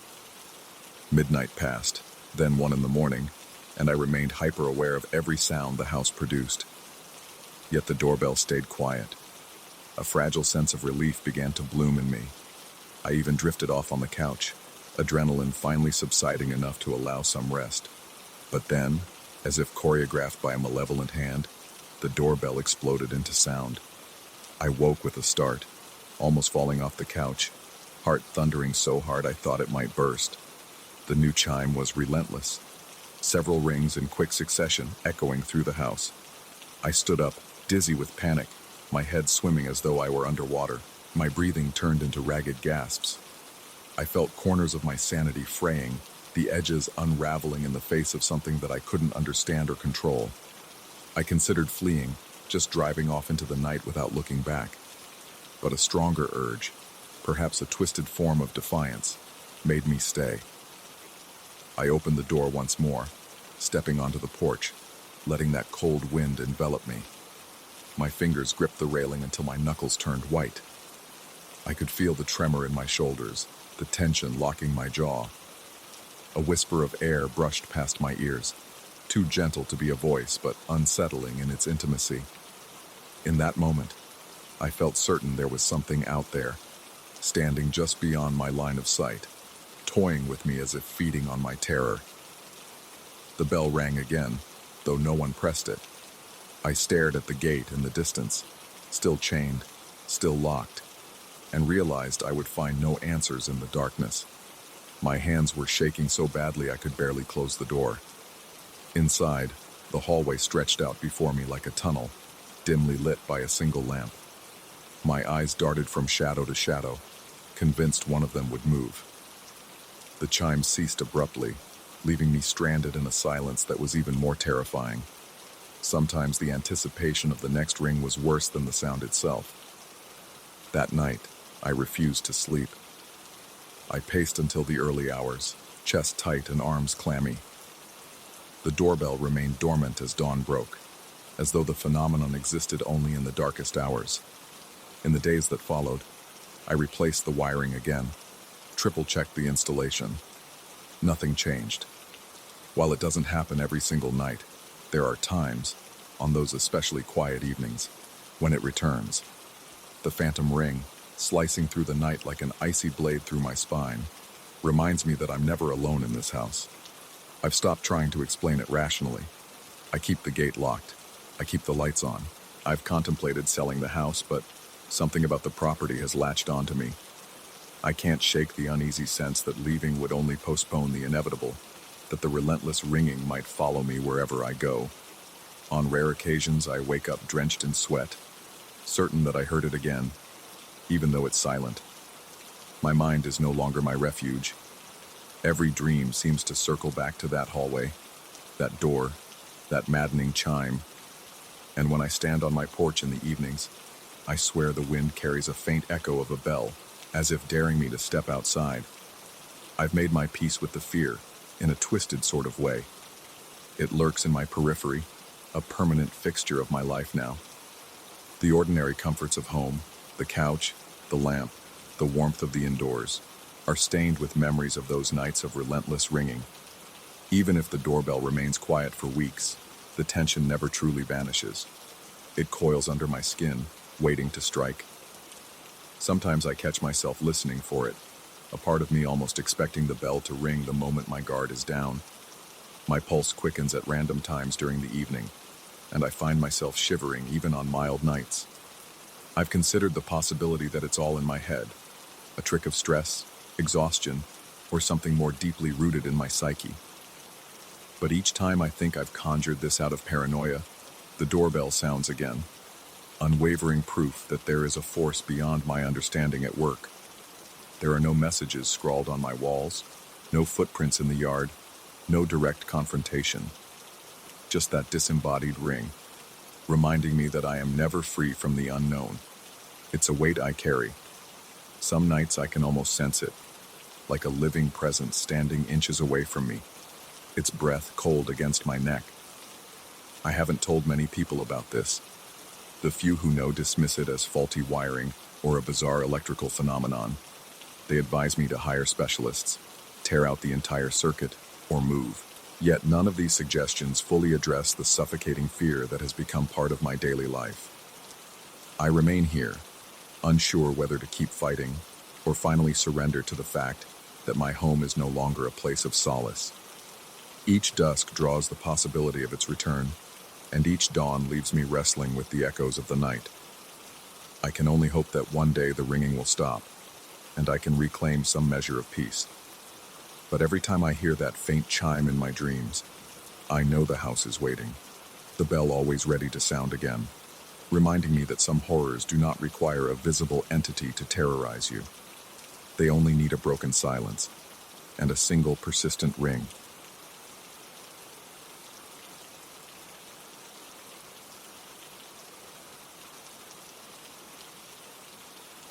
Darkness has a way of embracing everything it touches. It silences the world, makes every ordinary creak sound ominous, and warps one's sense of safety into a fragile illusion. I learned this the hard way when I moved into a house with a long, overgrown backyard, an idyllic place by day, a realm of hushed dread at night. Even now, every time I replay those nocturnal encounters in my mind, my hands tremble and my breath catches in my throat. It all began so innocently. A faucet left on, a slight disturbance, a strange whisper. I never anticipated the madness that would follow. I purchased the house because of my passion for gardening. The expansive backyard promised endless possibilities. During the day, sunlight poured across the lawn, highlighting the lush green grass and flower beds. Butterflies hovered over bright petals, and a soft breeze rustled the leaves of a solitary oak. Neighbors congratulated me on my new place, remarking how the previous owner had never taken advantage of the yard's potential. I was eager to prove them wrong. For the first few weeks, everything felt perfect. I woke up at dawn, stepped out with a spade and a watering can, and worked until my shirt was soaked in sweat and my arms were streaked with dirt. I fell into bed at night, exhausted but content, lulled to sleep by the distant hum of the city. Then came that particular night. It was well past midnight, and I was in my bedroom half asleep, when a faint metallic clink reached my ears. At first I thought it was the pipes acting up. Old houses have a tendency to groan and protest. But the sound persisted, more rhythmic than any random plumbing noise. My pulse quickened, and I felt a dull throb at my temples. It reminded me of a tap left open, but I was certain I had shut off every faucet before heading inside. I tried to ignore it, but my curiosity got the better of me. Stepping into the backyard was like entering a different world. Moonlight cast long, jagged shadows across the grass. The air felt colder than usual, with an unsettling stillness that prickled at the back of my neck.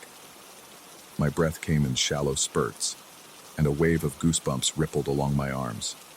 I noticed the faucet near the hedge trickling water, droplets catching the moonlight as they fell onto the cracked pavement. I swallowed hard, more annoyed than afraid, and moved to turn it off.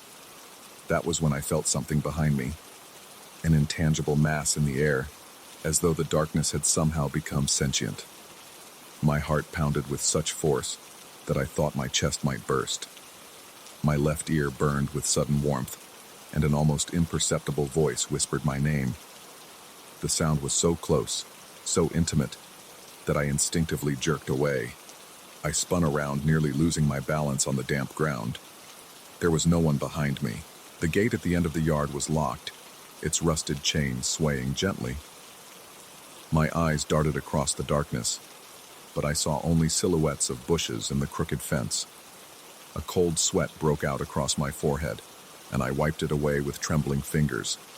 I wanted to call out, to demand an explanation, but my throat felt sandpaper dry. I backed away from the faucet, my pulse roaring in my ears. The urge to flee overwhelmed me. With hasty steps, I returned to the house, double-checking that I had locked the door behind me. The rest of the night was a blur of restlessness. I lay in bed, covers pulled up to my chin, ears straining for any hint of that voice again.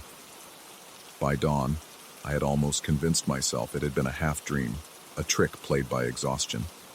For several days afterward, I avoided going into the backyard at night.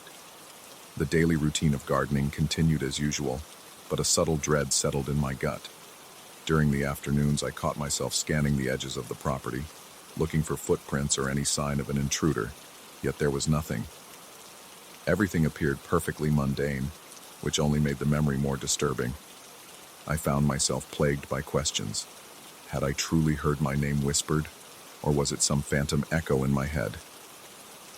A week later, I had to retrieve a toolbox from the laundry area attached to the back of the house. It was late, maybe around 11, but not quite the dead of night. I told myself there was no reason to be afraid. The interior light in the laundry room was bright enough, and I assured myself that I was being paranoid. Still, as I stepped out into the cool air, I felt that same prickling unease spread across my skin. The short walk to the laundry door seemed to stretch longer than usual, and each footstep felt loud in my ears. I reached the door and flipped on the overhead bulb, blinking at the sudden light. The washing machine stood in the corner, silent and unthreatening, and the shelves held bottles of detergent and spare rags. Everything was normal, but just as I exhaled and began to search for my toolbox, I heard it again. A whisper so faint it might have been a breath. It was my name, repeated like a secret only the darkness knew. My heart lurched, and I felt a rush of ice-cold terror coil around my spine. Even though the voice was quiet, it resonated inside my head, haunting and persistent.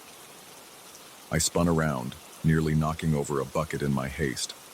No one was there. That moment sent me spiraling into a new realm of anxiety. I spent the following days in a haze of fear and self-doubt. I told a friend about it, without revealing every creepy detail, and he brushed it off, suggesting the wind could distort sounds. Or perhaps I was under too much stress from the recent move. He reassured me that any whisper I heard was most likely a product of my imagination. I tried to believe him, but my body's reaction said otherwise. Each evening, as the sun dipped below the horizon, I felt a crushing weight on my chest. My palms would sweat, and a nauseous dread filled my stomach at the thought of stepping outside. I became obsessed with mundane noises, the hum of the refrigerator, the faint ticking of the clock on the living room wall. If a branch scraped the window, my heart would surge, and I'd jump up expecting some presence lurking just beyond the pane of glass. My home, once a source of pride and comfort, felt more like a labyrinth of foreboding shadows. Even the corridor leading to the kitchen seemed longer at night, the overhead bulbs casting elongated shapes on the floor, shapes that sometimes appeared to move when my eyes were half closed. The backyard itself grew increasingly ominous. During the day, I forced myself to tend to the plants, pulling weeds, watering rose bushes, trimming dead branches. Yet I did it all on edge, constantly peering over my shoulder. A few times, I swore I glimpsed something out of the corner of my eye, a dark silhouette standing by the fence, or a faint movement in the thick shrubbery. But whenever I turned my head, there was nothing but leaves stirring in the breeze. My heart would hammer so fiercely that I needed to pause, rubbing at my temples in an effort to ground myself. By the second week, my sleep was in ruins. I'd wake up drenched in sweat, convinced I had heard footsteps crunching the gravel outside. I'd hold my breath and listen, every muscle tense, the hair on my arms bristling. Sometimes I would muster the courage to peek through the curtains. The yard looked peaceful beneath the moonlight, save for the occasional rustle of leaves. Yet I couldn't escape the conviction that something was out there, watching. As my paranoia escalated, the boundaries between dream and reality blurred. One night, I jolted upright, certain I had heard my name called from inside the house. My bedroom door was slightly ajar, revealing the pitch-black corridor. A chill bled through my bones, and my teeth chattered with a primal panic. I took slow steps to the door, each footstep landing like a small earthquake in my mind, and flicked on the hallway light. The corridor was empty. Nevertheless, I felt suffocated by the notion that something unseen was following me, trailing my every movement like a patient predator. In a desperate attempt to regain control, I set up outdoor floodlights. I installed one near the faucet and another by the gate, hoping that banishing the darkness would also banish my fear. I kept them on through the night, their harsh beams illuminating every inch of the backyard. Yet it offered me no true relief. In fact, the bright light created stark, looming shadows that stretched across the lawn in unnatural shapes. It was as if I had turned my backyard into a stage, inviting something hidden to step into the glow. I tried ignoring it all. I tried to focus on daily activities, inviting friends over so the house wouldn't feel so empty. Yet I never spoke in detail about the whispers. Instead, I felt the tension build inside me, a private dread that no one else seemed to notice. When I was alone, the atmosphere grew thick and oppressive, as though the walls themselves were leaning in, pressing me down. My breaths became shallow, my palms clammy, and my vision sometimes flickered at the edges. A particularly harrowing episode occurred late one evening as I attempted to gather some garden tools I had forgotten outside. The motion sensor lights clicked on, flooding the yard with artificial brightness. My gaze locked onto the hedge where I had first heard the whisper. A tremor shot through my legs, making them feel weak and unsteady. I inched forward, telling myself there would be nothing there. Suddenly the sensor light flickered, dimming for a split second. In that brief moment of semi-darkness, I caught the shape of something sliding behind a tree. A fleeting outline that sent a jolt of pure terror through every nerve in my body. When the light snapped back to full power, there was no one. I rushed back inside, heart racing, sweat pouring down my face. My hands refused to stop shaking for a long time afterward, and sleep didn't come until the early hours of the morning. I started questioning my own sanity. I tried to recall the events objectively. The voice whispering my name, the glimpses of movement, the oppressive feeling of being watched. Were these experiences external manifestations of something, some spirit or entity, or maybe an actual intruder who enjoyed taunting me? Or were they internal, the byproducts of an overworked mind and an overactive imagination? My nights became a battleground between rational thought and a primal sense of dread. Eventually, I decided I had to confront it, or at least prove to myself there was nothing to fear. One night, under a waning crescent moon, I armed myself with a flashlight and walked out the back door. My heart thudded like a war drum, and my breath came in ragged, uneven bursts.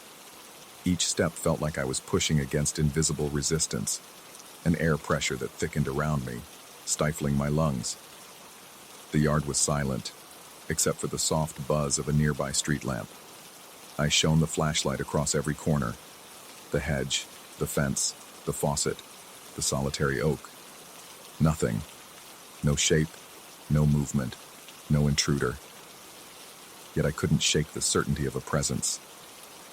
My arm trembled so badly that the flashlight beam shook erratically across the grass.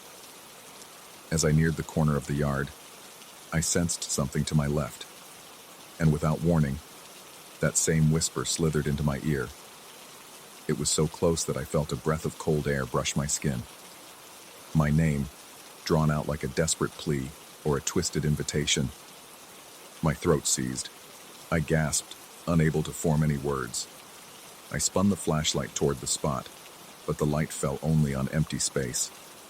My chest was tight, each heartbeat a painful throb in my ribs. I realized I was muttering to myself under my breath, begging whatever it was to leave me alone. There was no answer, just the stale hush of the night. I don't remember returning to the house. My mind blanks from that moment until I found myself slumped on the living room floor, the flashlight still clenched in my damp fist. I sat there, heart throbbing, knees weak, trying to slow my erratic breathing.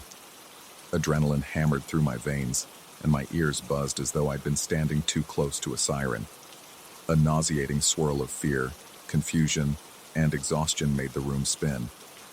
That was the moment I understood something fundamental. What haunted me might not be a person or a common ghostly apparition.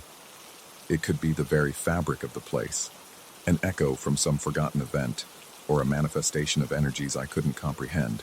Or maybe it was a reflection of my own dread, a psychological vortex pulling me deeper every night. I realized I might never find a concrete answer, but one thing was certain. My backyard, my once peaceful haven, had become a zone of inexplicable terror. In the following days, I made plans to leave. I arranged for the house to be put on the market, ignoring the pang of regret over the garden I'd worked so hard to cultivate. I felt a wave of guilt about potentially passing the strange atmosphere onto someone else, but I convinced myself that it might just be me, my own mind unraveling.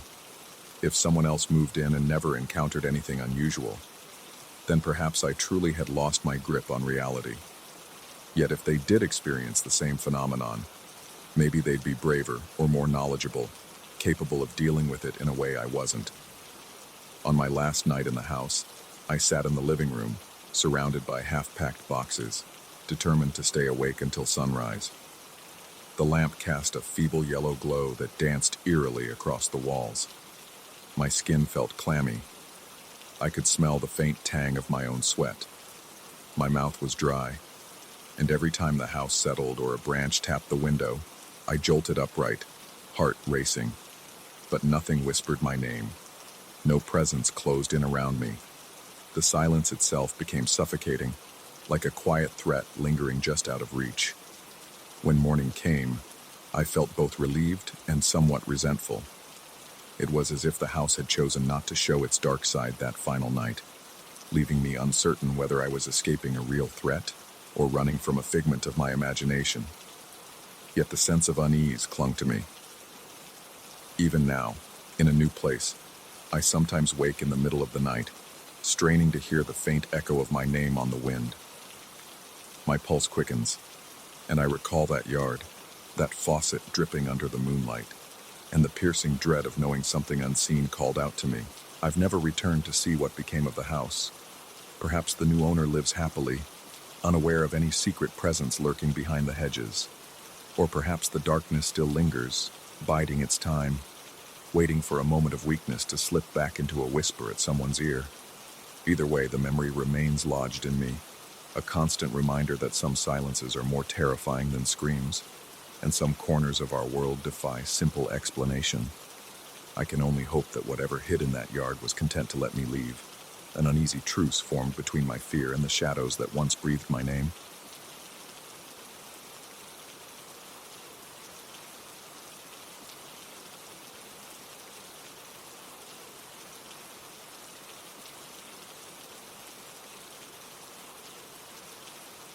The air felt wrong the moment I laid eyes on that house.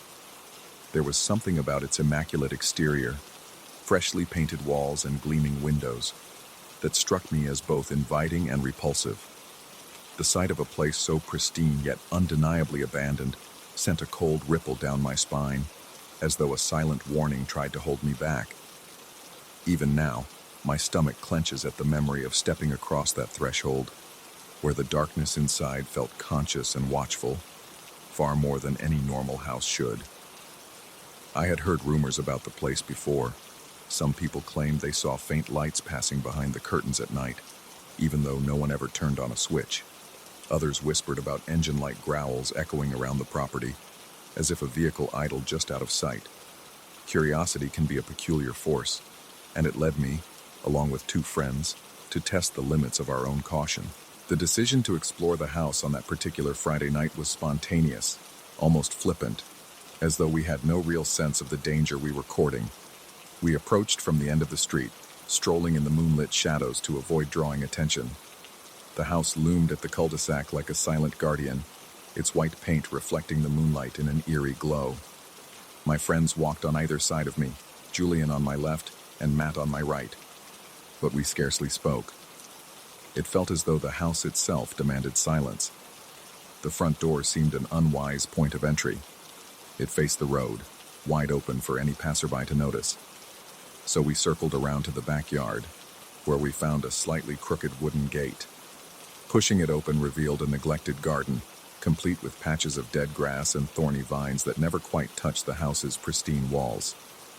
It was odd how the vegetation around the structure appeared stunted and hostile, in direct contrast to the carefully maintained facade. We managed to open the back door without too much trouble. The lock, either old or rarely used, gave way with a ragged metallic click that set every nerve in my body on edge. Once inside, I realized the entire house smelled of musty furniture polish, as though someone had cleaned recently, but left it all to stagnate in darkness. The place was definitely furnished. Couches, tables, chairs, all neatly arranged, but there was no sign of actual living. Every piece of wood gleamed under the pale glow of our flashlights, and I felt a chill that had nothing to do with temperature. It was the chill of being someplace I was never meant to enter. We whispered among ourselves to keep our bearings. I recall Julian remarking, in hushed tones, that something about the living room looked too untouched, like a showroom preserved in time. I agreed with him but kept my voice low. Although we tried not to say much, I couldn't shake the feeling that our mere presence violated a silent, oppressive rule. My pulse throbbed in my neck, each heartbeat drumming a deeper sense of foreboding as we advanced further into the house. The corridors were surprisingly narrow. Our flashlights illuminated only the sections of wall and floor immediately around us, and the shadows beyond flickered and swayed, occasionally suggesting movement where none should exist. At one point, I thought I caught a glimpse of a shifting shape against the far end of the hallway, like a figure turning a corner. I froze, flashlight beam trembling in my hand. When I strained my eyes to see beyond the darkness, there was nothing. My heart pounded so violently that I worried it might echo against the silent walls. We passed what looked like a sitting room, filled with shelves of weathered books, each volume appearing untouched by time or dust. By the faint glow of the flashlight, I saw a grandfather clock in the corner, its pendulum still. It felt bizarre to stand there among so many signs of supposed occupation, yet be enveloped by total stillness. Somewhere behind me, I felt Julian's breath hitch. Matt kept taking short, tense breaths that sounded almost like quiet whimpers in the hush of that place. The tension was excruciating. I forced myself to remain calm, but my skin was clammy beneath my jacket, and my mouth had gone utterly dry. Progressing through the house, we avoided speaking to maintain some semblance of composure. Occasionally, we'd gesture or tap each other's shoulders to point out something strange. A door slightly ajar, leading into blackness. A painting with an image too faded to discern but with a suspicious outline that made me uneasy. Or the subtle imprint on the carpet as if someone had paced back and forth. Each discovery tightened the coil of fear in my stomach. I felt my throat constrict every time I breathed in that stale air. Then, out of nowhere, a distant rumble reverberated around the house. It sounded exactly like an engine revving at a low register, rising and falling in waves as though someone was repeatedly pressing a pedal. All three of us tensed, flashlights darting to the nearest windows.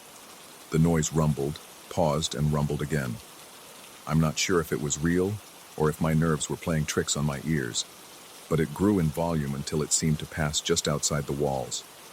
We hurried to a window in a nearby room, perhaps a dining area, judging by the large table cloaked in dust covers, and peered outside. The moonlit backyard was lifeless, the fence bordering a murky alley. No headlights, no vehicle, nothing that would explain the deep mechanical growl.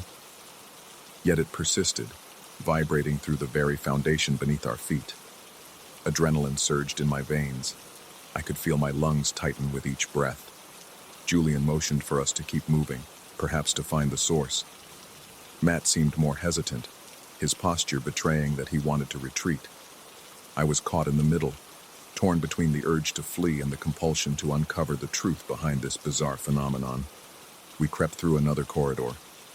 The deeper we got, the more I became conscious of a subtle shift in the atmosphere. The temperature dropped, and the air felt heavy against my skin, as if saturated with intangible static. My neck prickled, as though dozens of unseen eyes followed our every move. In my peripheral vision, I kept noticing glimmers, faint flickers of motion that vanished the instant I turned my head. Perspiration gathered on my forehead, trickling down the sides of my face, despite the cold. My heart's pounding had become a physical force in my chest. Our flashlight beams danced across another hallway, scanning door after door until we reached one that seemed locked or jammed. We tried the knob. It wouldn't budge. Just as Julian leaned forward to apply more force, I heard footsteps in the yard. At first, I thought they might be echoes of our own, but the pattern of steps was different, louder, more deliberate, and clearly outside the house. The footsteps advanced across the lawn and circled near the windows, methodically tracing a path around the perimeter. My breath caught in my throat, and I backed against the wall, switching off my flashlight in a frantic motion. Julian and Matt followed suit, plunging us into near-complete darkness. Our only illumination came from the faint moonlight spilling through cracks in the blinds. We stood, paralyzed, as we listened to that slow, rhythmic stomp. The footsteps were not frantic or rushed. They were steady, calculated, and unnervingly close. I recall a horrible sensation of exposure in that moment, as though whoever was pacing outside could see right through the walls to where we huddled. My muscles tensed, and sweat beaded on my scalp. The hairs on my arms stood on end, and my mouth felt as though it had been packed with cotton. When I summoned the courage to peer out through a tiny gap in the curtains, I saw nothing. The backyard remained still, the fence line dark and unoccupied, yet the sounds of boots trudging over the grass persisted. It was as if the house itself conjured the noise to torture us. Minutes passed, each second an eternity. Eventually, the footsteps ceased, replaced once more by that low engine growl, now distant as if receding down the street, yet still, no vehicle ever materialized. We exchanged terrified glances in the darkness, each of us reflecting the other's disbelief. I could feel the tremor in my hands when I relit my flashlight and gestured for us to continue toward the rear exit. As we made our way back, that sense of being watched intensified. The corridor leading to the back door seemed longer than before, as though the house had shifted its internal layout to keep us trapped. Every reflection in the polished wood felt like an eye turned in our direction, a silent witness to our mounting panic. My throat felt so tight that swallowing became an ordeal. My pulse thudded in my ears, and I kept fighting the urge to break into a sprint. Passing the living room again, I couldn't resist taking a quick glance around. The furniture, though beautiful, felt oppressive in its perfection. The couch cushions appeared recently fluffed, and a small side table bore an ornate lamp. There was even a vase of dried flowers in the corner, their petals curiously intact. It all hinted at constant upkeep, yet no caretaker was anywhere to be found. My rational mind kept insisting that nobody had lived here for years, but my senses screamed otherwise. I felt physically ill, as though this pristine environment defied any explanation I could accept. We pushed onward, forcing ourselves to hurry despite the knot of dread in our stomachs. My legs were stiff from tension, and every nerve in my body yearned for escape. When we reached the back door, we found it slightly ajar. I knew we had closed it behind us when we entered. Each of us silently questioned whether someone, or something, had opened it from the outside. My heart hammered so hard I felt the pulse echo up into my temples. The bitter taste of adrenaline coated my tongue, and I realized I was trembling all over. Without uttering more than a half-choked whisper, we stepped onto the porch. The yard looked unremarkable. Patchy grass, the looming fence, and a single stone path leading to the gate. The engine rumble had faded into a memory, but the tension lingered like a physical weight pressing down on my chest. I glanced around, expecting to see movement in every dark corner. The heavy silence was somehow worse than the noise, for it left too much room for my imagination to conjure threats lurking just out of sight. We hurried across the yard with quiet steps, our flashlights turned off to avoid drawing attention. My breathing was shallow and erratic, and I could sense that Julian and Matt felt the same. My palms were slick with sweat, and my mind kept darting back to those phantom footsteps circling the house. Still, no figure emerged to stop us. No mysterious vehicle materialized at the end of the driveway.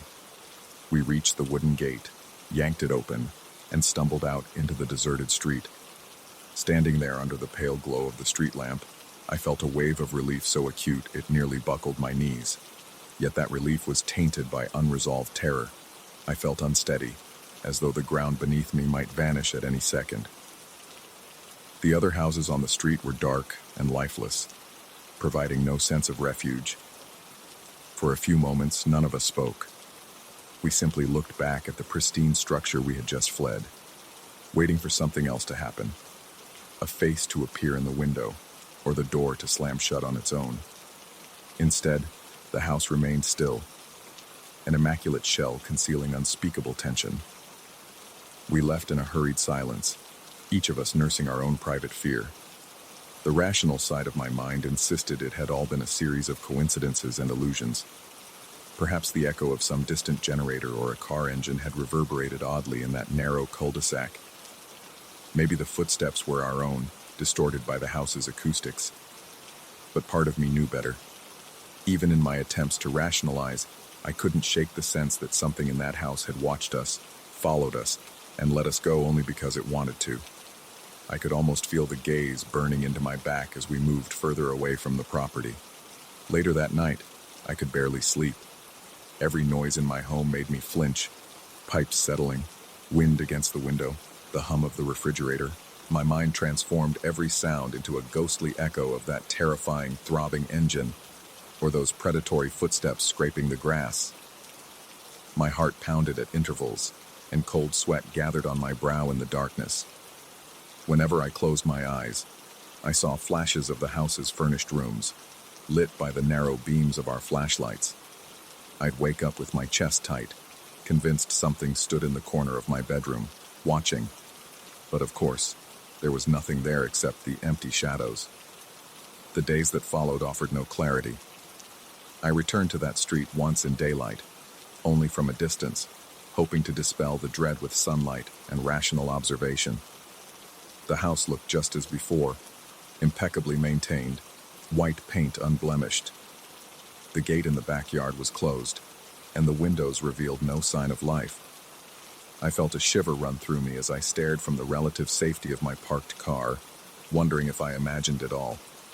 Yet the memory of that engine's roar, the precise cadence of footsteps along the perimeter, and the unsettling cleanliness of the interior told me otherwise.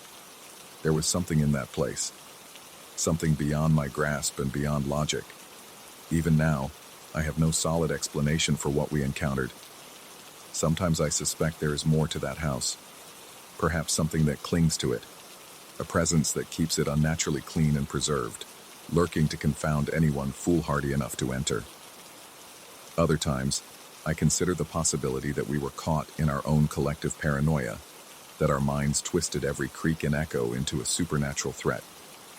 But that explanation never gives me comfort. It only makes me doubt my own senses and question my grip on reality. The memory of those footsteps, methodically circling the windows, remains the single most haunting aspect. They were too measured, too knowing. There was an unmistakable sense of intelligence behind that pacing, an intent to observe and provoke. I often wonder if we were the first to experience it. Somehow I doubt it. Places like that don't stay hidden forever. They attract the curious, the thrill seekers, the brave and the naive.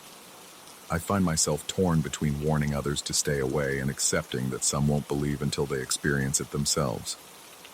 I don't plan to go back. That house and whatever lurks within its walls can keep their secrets. I value my sanity too much to risk another confrontation.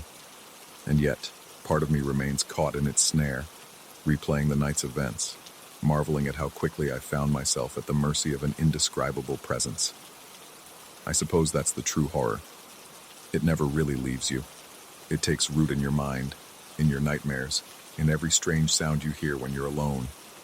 You can run out of that house, but you can't run from the fear it imprints on you. That's the final impression I'm left with.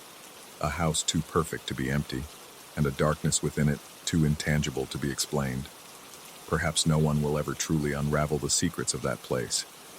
If there is a hidden occupant, it seems content to remain unseen, waiting for the next visitor to step inside and discover what shouldn't be there. My only advice, born of raw experience, is simple. If you see a place that's too clean, too polished, and somehow still abandoned, think twice before going in. Some doors, once opened, lead to questions you may never answer. The memory of that night has lodged itself in my soul, a constant, unsettling reminder that sometimes the scariest things in life are the ones we can't see, but still manage to hear, breathing just beyond the walls and pacing in the darkness where our flashlights fail to reach.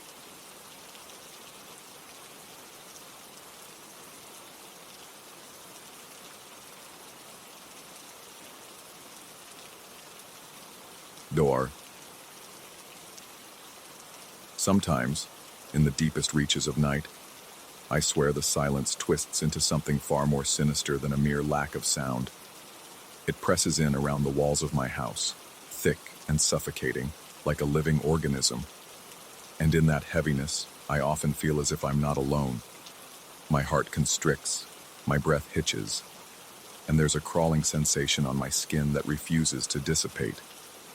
That's how it started.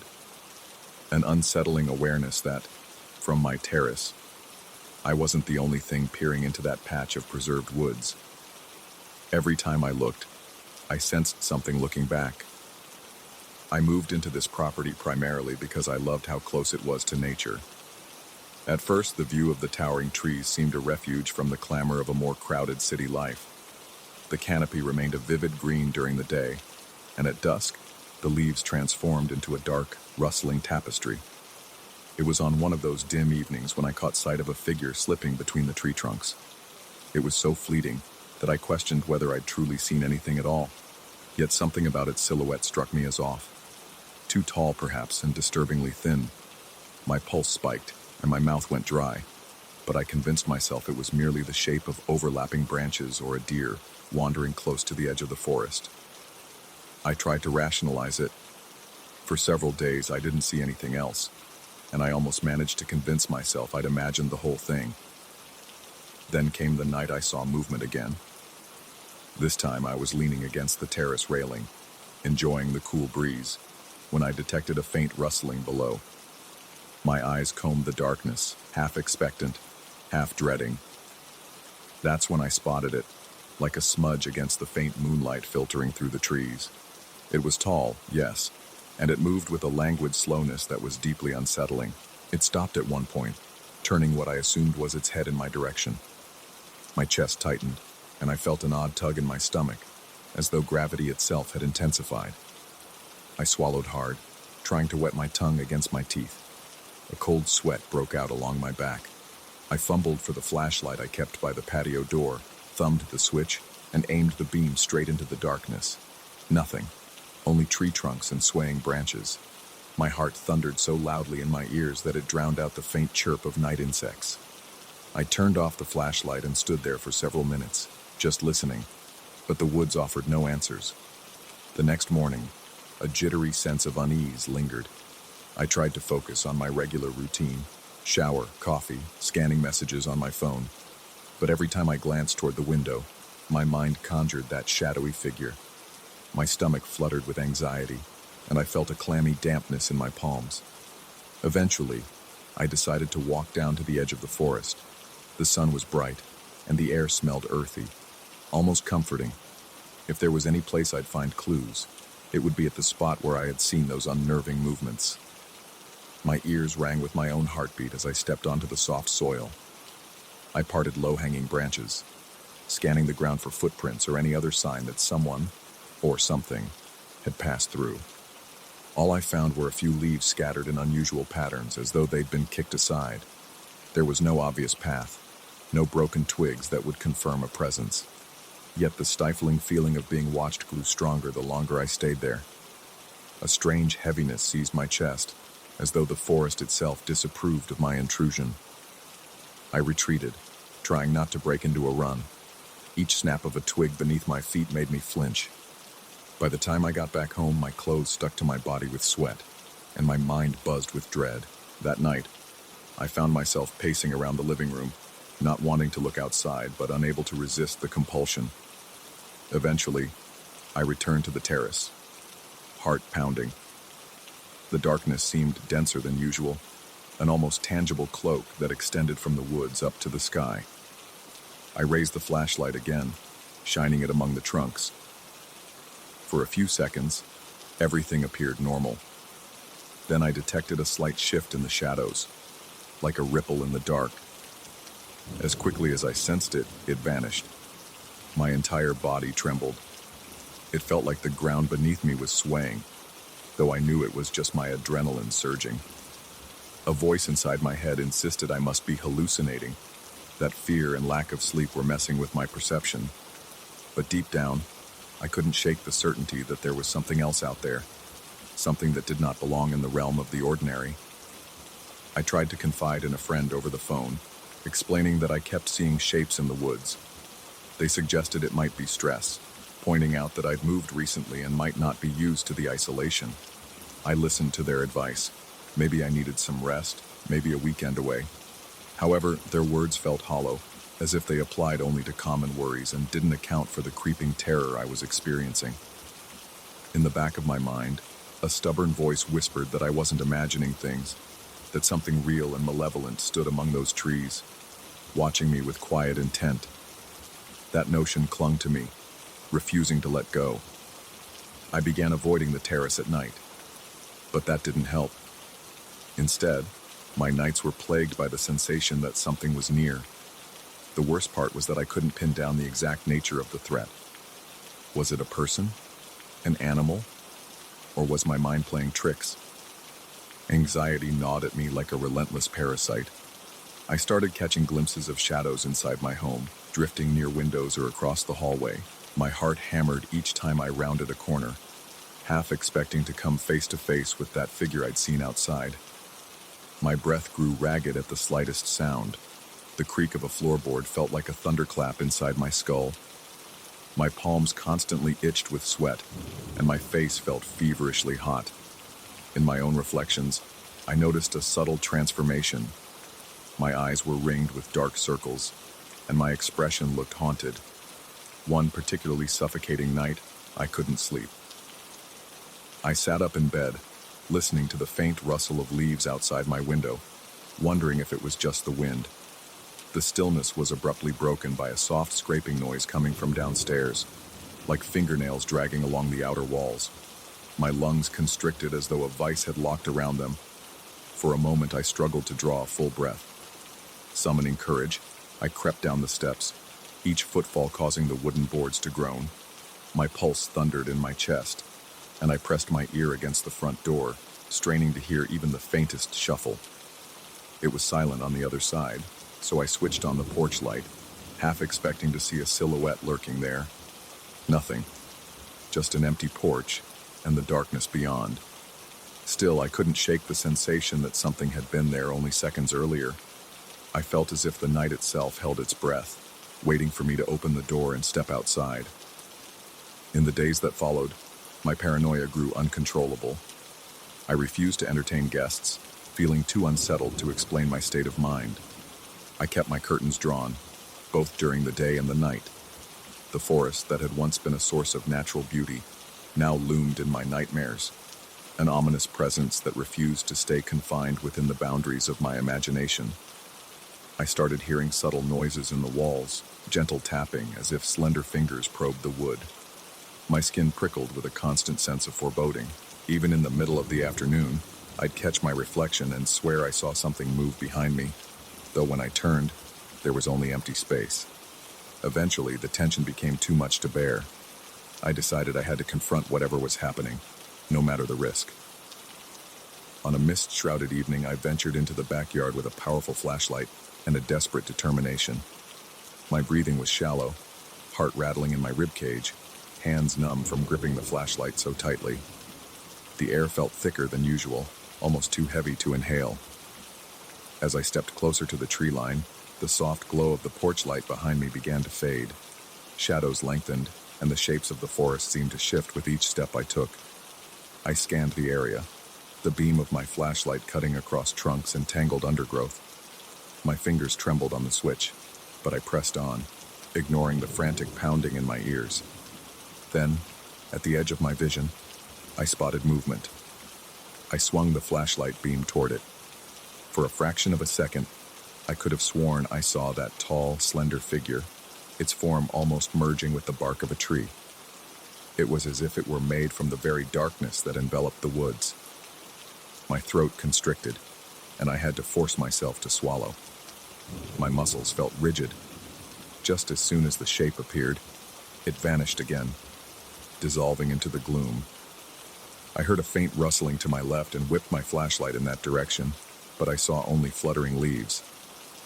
I tried to calm myself with slow breaths, but each inhalation felt like a blade slicing my lungs from the inside.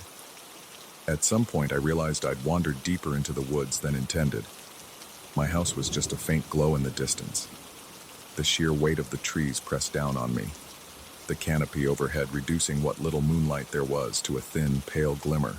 I felt an irrational terror that I might never find my way back, as though the forest had swallowed my surroundings, rearranged them to trap me. My legs shook with exhaustion and dread. The hair on the back of my neck stood up when I perceived a muffled whisper. It was unintelligible, like a breeze weaving through the branches, but it carried a tone that felt almost alive. Desperate to leave, I turned and started walking back. Twigs snapped underfoot, each one making me flinch. My flashlight flickered, which made a surge of panic tighten my chest even more. Ahead, I glimpsed the faint outline of my house and felt a sudden wave of relief. But that relief was fleeting, replaced by an immediate crushing awareness that I wasn't alone. Something was pacing me, remaining just outside the reach of my beam. I could hear soft footfalls or the gentle stir of leaves, as if it moved in tandem with my steps. My lungs ached from the effort of breathing so fast. My throat was so dry it felt nearly impossible to swallow. When I finally stumbled onto my lawn, I spun around one last time, shining the flashlight at the tree line. In that split second, I could have sworn I saw a human-like silhouette leaning forward, head cocked at an odd angle, studying me. My stomach churned, and fresh sweat trickled down my spine. Then the silhouette receded like a specter, and the only thing I could hear was my own ragged breathing. Overwhelmed, I staggered into the house, locked the door, bolted it, and collapsed onto the couch. My limbs felt like lead, yet my heart still beat erratically, and my thoughts whirled. There was no rest to be found in that suffocating darkness, only the echo of the encounter that replays every time I close my eyes. The next morning, I woke with a crushing headache, the kind that throbs behind your eyes and makes every sound unbearable.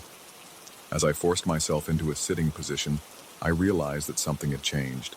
The atmosphere inside my home felt heavier, as though the forest had followed me in. The walls, the furniture, even the air felt alien, humming with an undercurrent of tension. I walked from room to room, flicking on every light switch, trying to chase away that oppressive shadow. Yet no matter how bright the bulbs glowed, the corners remained ominously dark. I tried to discuss my ordeal with a neighbor, though I kept my descriptions vague, as if speaking openly would solidify my fears into an inescapable reality. They offered polite reassurance, suggesting that unusual sounds and shadows might just be the house settling, or animals scurrying around. But their explanations felt trivial against the deep-seated dread that gripped me. When I told them I sometimes felt a presence even in broad daylight, they suggested I might want to consult a professional, possibly someone who could help me deal with anxiety. I nodded, but in the pit of my stomach, I knew anxiety alone couldn't explain what I had seen, or thought I'd seen. I took a few days off from work, determined to clear my head.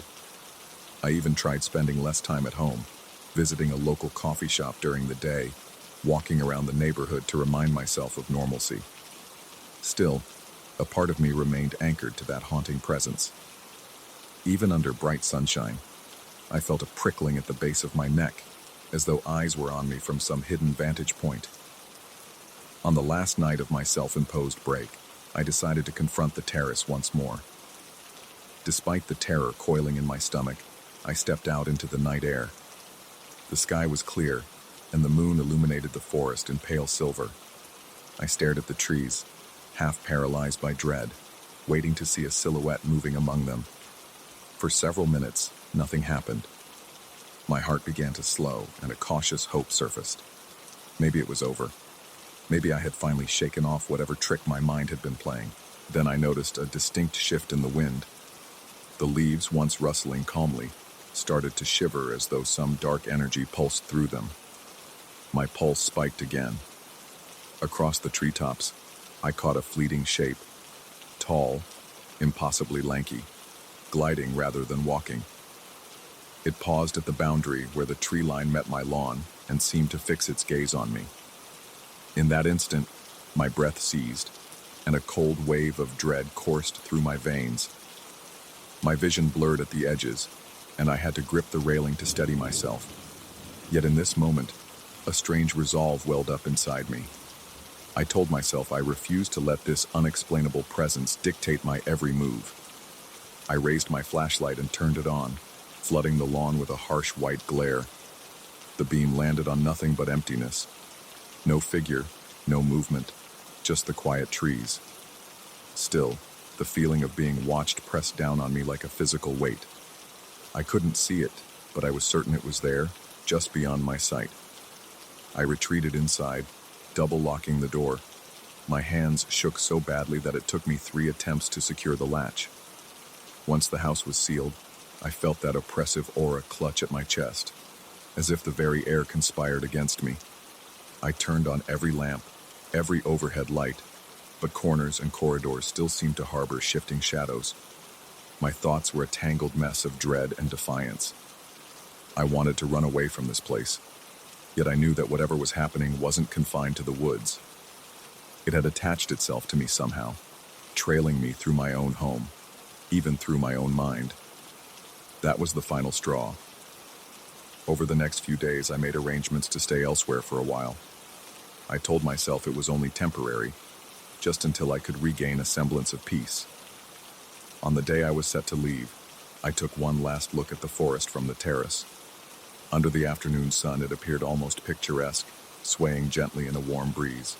Yet something in my gut twisted, reminding me that appearances were deceiving.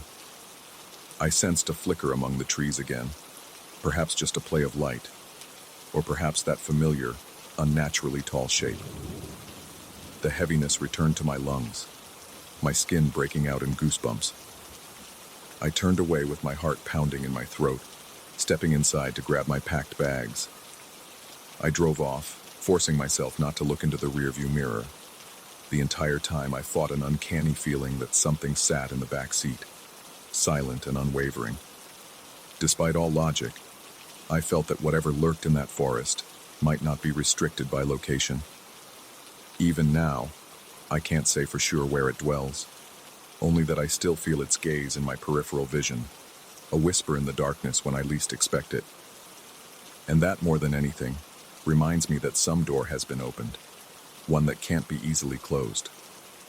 The thought gnaws at me whenever night approaches, leaving me with a persistent nagging dread that I may never truly escape its watchful, penetrating stare.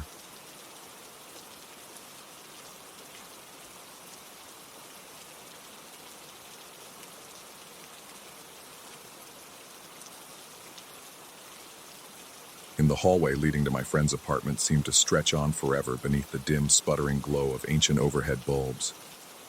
My stomach clenched, and a film of sweat already glistened on my forehead. Something about that place felt wrong from the moment I stepped out of the elevator on the 10th floor. It was silent, too silent, like the entire corridor was holding its breath. The walls were a sickly beige, stained with age and neglect, and the threadbare carpet muffled my footsteps in a way that made me feel oddly trapped, as if the air itself was thick and oppressive. A strange draft caressed the back of my neck, making every hair stand on end. I kept glancing over my shoulder, certain I would see someone or something lurking there, but the space remained empty. Still, I couldn't shake the feeling that I was being watched. I forced myself onward, heart pounding, until I reached the door to my friend's place. Even standing outside his apartment, I felt that same suffocating atmosphere. I remembered him telling me that the building was old, that it had a dubious reputation for strange noises and flickering lights. But I never expected anything more than structural quirks or typical city weirdness. As I raised my hand to knock, I heard the faint buzz of electricity from somewhere behind the walls. It reminded me of insects whispering in the shadows. My hand actually trembled against the door. Steeling myself, I rapped my knuckles 3 times, each knock ringing hollow in the silent corridor. He opened the door slowly, revealing a cramped entryway that led directly into his living room. The faint yellow glow of a single floor lamp cast shadows across the sparse furniture. He seemed on edge, though he tried to smile. He mumbled a greeting under his breath and stepped aside so I could enter. I noticed right away that he had rearranged the furniture so that the couch and chairs formed a barrier around the sliding glass door leading to the balcony. It looked like a makeshift fortification, or maybe just a desperate attempt to keep something out of sight. He motioned for me to sit on the only chair left that wasn't blocking the door. I asked how he'd been, and he shrugged with a nervous laugh, eyes flitting from me to the glass door behind the couches. He said, in a low voice, that he had been having trouble sleeping. Sometimes at night, he would catch a glimpse of something large and dark through the glass, something that looked far bigger than any person should be, lingering just beyond the balcony. He couldn't describe its shape in detail, but it felt malevolent, like it knew he was watching. He admitted that it terrified him so much he'd started pushing his furniture away from the door, as if that could somehow keep it out of sight or out of reach. I could see the tension in his face, the way his hand shook whenever he glanced in that direction. Initially, I tried to reassure him, suggesting it might be a trick of the light or a reflection from the neighboring building. But the confidence in my own words wavered the moment I heard a faint tapping on the glass. My pulse hammered in my ears. It was so soft and rhythmic, like knuckles rapping just once every few seconds. Then it stopped. The quiet that followed felt crushing. The hairs on my arms stood on end, and I swallowed hard against the dryness in my mouth. My friend went pale and stood up, peering cautiously over the back of the couch. I stood as well, bracing myself for whatever I might see. Summoning the little courage I had, I stepped around the couch, heart in my throat. The corridor light outside was burnt out, so the balcony was bathed in near total darkness, except for the subtle, ambient glow from the city below. For a moment, I saw nothing out there, Then, from the corner of my eye, I caught a flicker of movement. A shape, massive and impossibly tall, slunk away from the glass.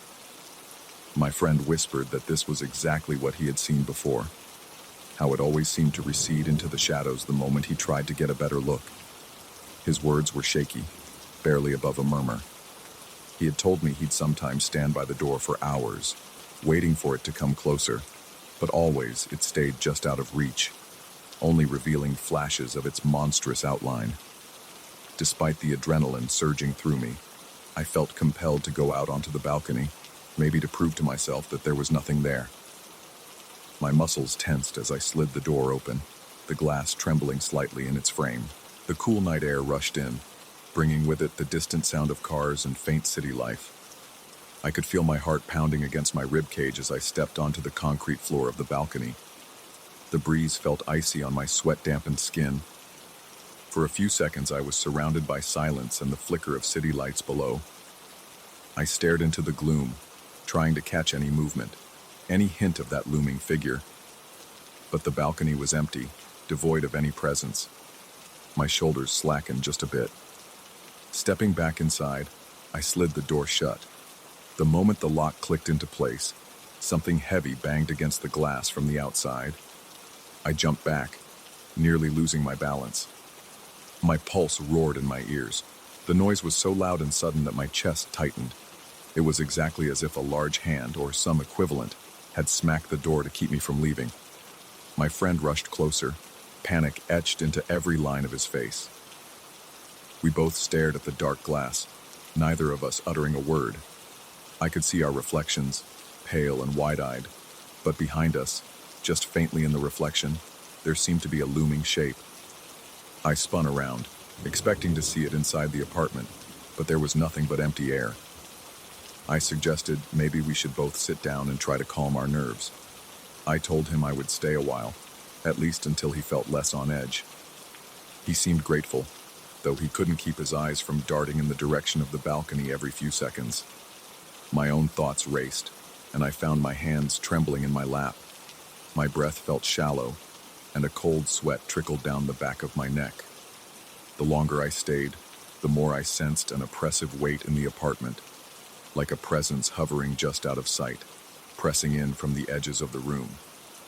He mentioned in a hushed tone that sometimes, in the middle of the night, he heard scratching on the glass. Other times, it was a faint hiss or whisper, as though something was trying to speak through the barrier. He always thought he might have dreamed it, but then he'd wake up drenched in sweat, heart hammering, convinced the sound had been real. I could see how the experience had eroded his sense of security, how it had chipped away at his sanity. He confessed that he'd even considered moving out, but financial constraints made that impossible for the moment. My own unease magnified with each word. The apartment felt claustrophobic, and the air seemed stale, as if it had never circulated properly. As the night wore on, I became more and more certain that something was circling that balcony, something that couldn't be explained by mere reflection or paranoid hallucination. Occasionally, I would hear a soft sliding sound, almost like a snake slithering across the concrete outside. Other times, I swore I heard low breathing, or a muted grunt, something distinctly alive. My throat was dry and my lungs felt tight. My friend eventually asked if I could stay the night, sounding half ashamed and half desperate. He didn't want to be alone with that thing lurking outside. I agreed, despite the gnawing apprehension in my gut. Part of me wanted to run right then, to take the elevator down to the lobby and never step foot in that building again. But I couldn't abandon him. He set up a spare blanket and pillow for me on the living room floor, close to the interior hallway rather than the sliding door. He explained that he slept in his bedroom, which also had a direct view of the balcony from one of its windows, but for some reason, he felt safer there. Maybe because it was smaller, or the bed was pressed against a corner where he could keep his back to the wall. I, on the other hand, would be in direct sight of the living room windows if I stood up. Even so, I tried to tell myself I would manage. I turned off the floor lamp, plunging the living room into darkness. The only light came from the hazy glow of the city through the balcony door. Before lying down, I peered out the glass again, seeing nothing but the faint outline of the railing. My heart thundered as I recalled that huge silhouette vanishing only moments before. Unable to calm down, I lay there, feeling every muscle tense, my mind conjuring images of twisted limbs and gigantic shadows creeping just outside my line of sight. Every small sound made me flinch. The hum of the refrigerator, the groan of old pipes, the soft clank of the elevator in the distance. My breathing was ragged, and I could feel my pulse throb in my temples. After what felt like hours of staring at the ceiling, I heard a gentle rasping on the glass. My body jerked, and my lungs seized. I held my breath, listening. It came again, the same soft scraping, like someone dragging a hand across the door. My throat constricted. I squeezed my eyes shut, fighting the urge to bolt upright. The noise persisted, sporadic and deliberate, each scrape sending a jolt of terror through my core. My palms grew clammy, and my forehead beaded with sweat. I felt dizzy, on the brink of panic. Then, all at once, the sound stopped. I waited a long time before daring to open my eyes. The room was exactly as it had been, but now the darkness felt suffocating. I decided I couldn't stay. Despite my friend's plea and the promise I'd made, I simply couldn't spend the night in that apartment. I rose unsteadily, my legs weak beneath me. My pulse pounded so violently that it seemed to reverberate in my ears. I gathered my belongings in silence, tiptoeing toward the front door. I felt a pang of guilt leaving him there, but my fear overshadowed everything else.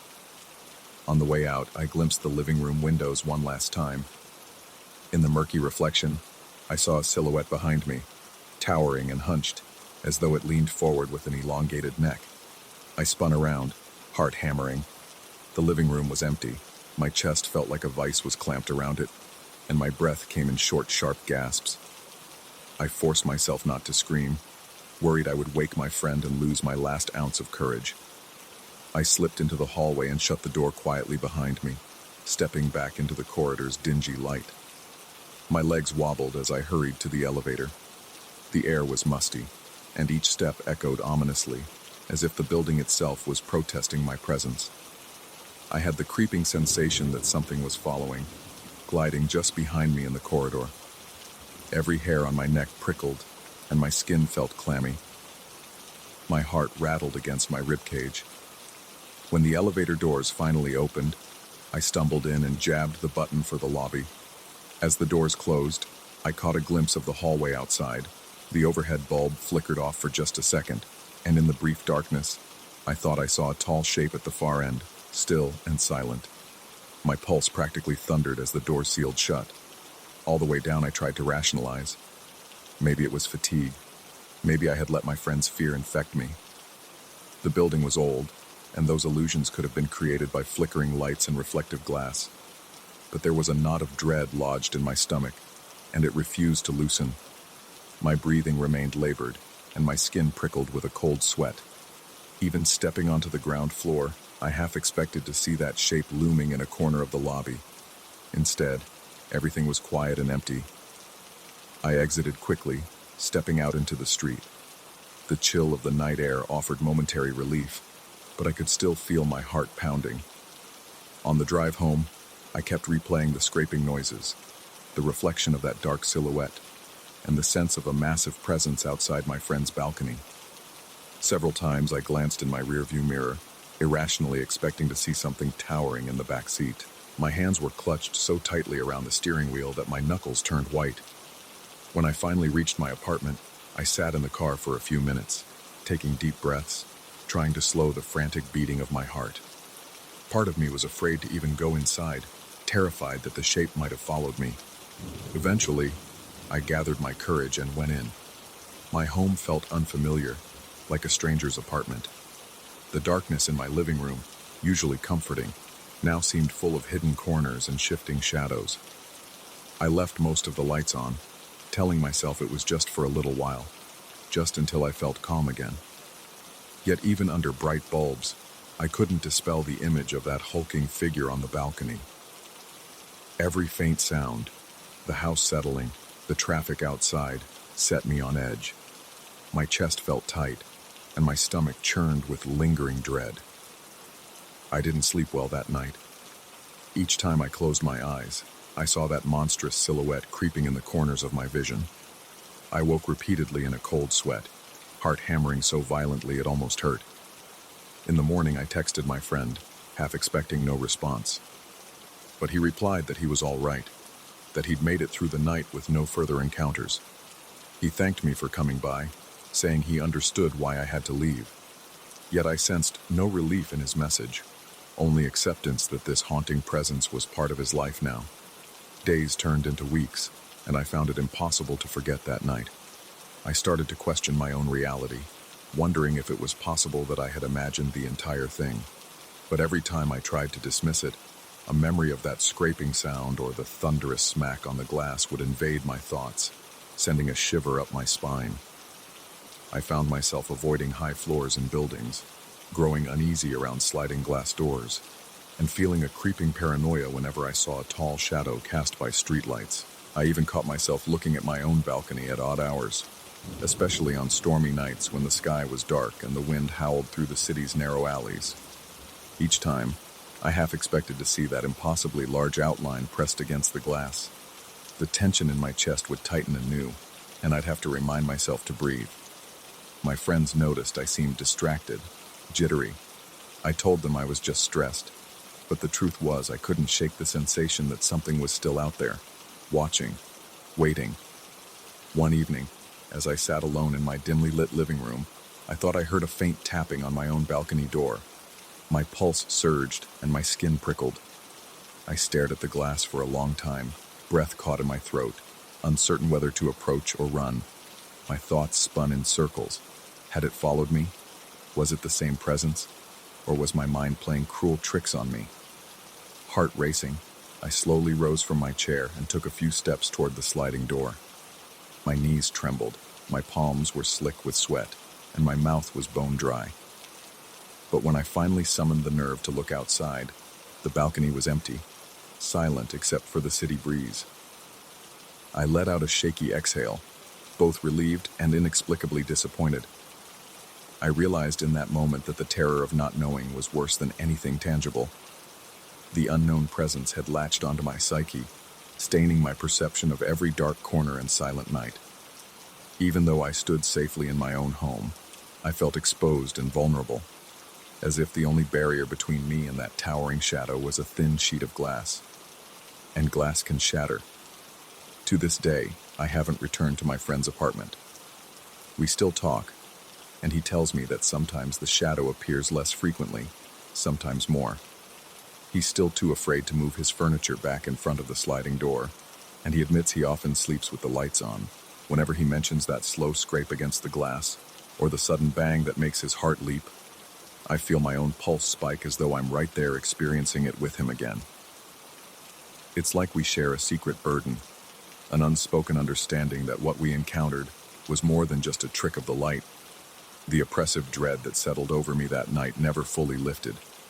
Instead, it lurks in the back of my mind, reminding me that there are things we can't explain, things that defy logic and lurk in the periphery of our vision. Sometimes, in the depth of a restless evening, I swear I glimpse a tall silhouette just outside the window, bending impossibly against the night sky. My heart will hammer, my breathing will hitch, and I'll freeze, waiting to see if it moves.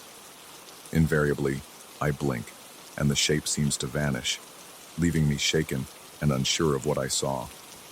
I live with that uncertainty now, a constant background hum of unease. Perhaps I'll never fully understand what prowled around that 10th floor balcony. Maybe it's a darkness that's always been there, lurking in old buildings and forgotten corners, only revealing itself to those whose eyes are open wide enough to see it. I have no answers, only the knowledge of how swiftly one's sense of security can unravel in the face of something that shouldn't exist. Each night as I shut my curtains and lock my doors, I remember that presence. And though I survived the encounter, I carry its weight like a specter in my mind, a reminder that some shadows can never truly be escaped.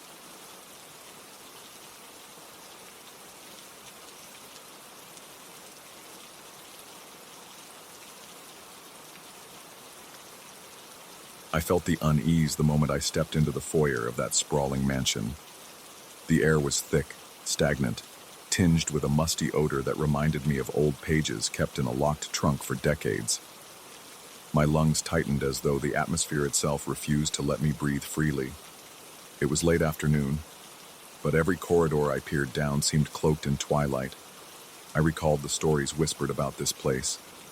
Rumors of sightings, fleeting shapes in mirrors, voices echoing when no one was around.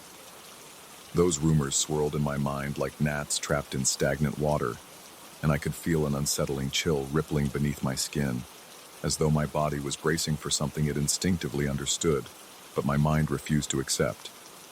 I was part of a cultural excursion, a group of about a dozen people led by a local guide who specialized in historical properties. The mansion, a relic of a once prominent family, loomed before us in peeling grandeur. Its second floor, we were told, contained a lavish ballroom or salon that had witnessed countless gatherings in the late 1800s. My heart pounded with that peculiar mix of curiosity and dread that arises when one stands on the threshold of something both deeply fascinating and fundamentally disturbing. The front door creaked as we entered, a sound that seemed to echo far beyond the confines of the entrance hall, reverberating off the walls in mocking imitation of a welcome. I tried to follow the group, but I found myself lagging. Each step on the warped floorboard sounded louder than it should have, as if announcing my presence to something unseen in the shadows. My breathing grew uneven. I felt beads of sweat forming along my hairline despite the house's chilly interior. There was a dryness in my mouth that made me swallow repeatedly, but the saliva never seemed to come. My pulse throbbed at my temples as I eyed the ornate staircase leading to the second floor. The carved banister was coated in dust, and the once sumptuous carpet runner along the steps had faded to a color I couldn't quite name. That oppressive hush seeped into my bones and set every nerve on edge. The guide was explaining the architectural details of the ground floor, a lecture on the imported wood paneling and European furniture. He mentioned that the owners had spared no expense in making the estate a showcase for guests. I remember hearing about elaborate parties, about the local elite who once stepped through these doors. At one point, I overheard him remark that the second-floor salon was rumored to have been the favorite gathering place of the family matriarch. Supposedly, she would stand by the tall windows, gazing out at the grounds with an air of silent pride. My stomach twisted at that detail. My imagination conjured up images of a stern woman with a rigid spine, dressed in pristine finery, her eyes carrying years of secrets. When the group proceeded to another corner of the main floor, I glanced at the staircase again. Something compelled me to climb. I could not say if it was an urge to test my courage, or a craving to see what everyone else seemed content to avoid until the official part of the tour. I ascended carefully, each step eliciting a hollow groan from the wood. My palms felt clammy, and I wiped them on my pants to keep from leaving sweat marks on the banister. My senses sharpened with anticipation. The skin on the back of my neck prickled, and I felt the faintest stirring of air against my ears.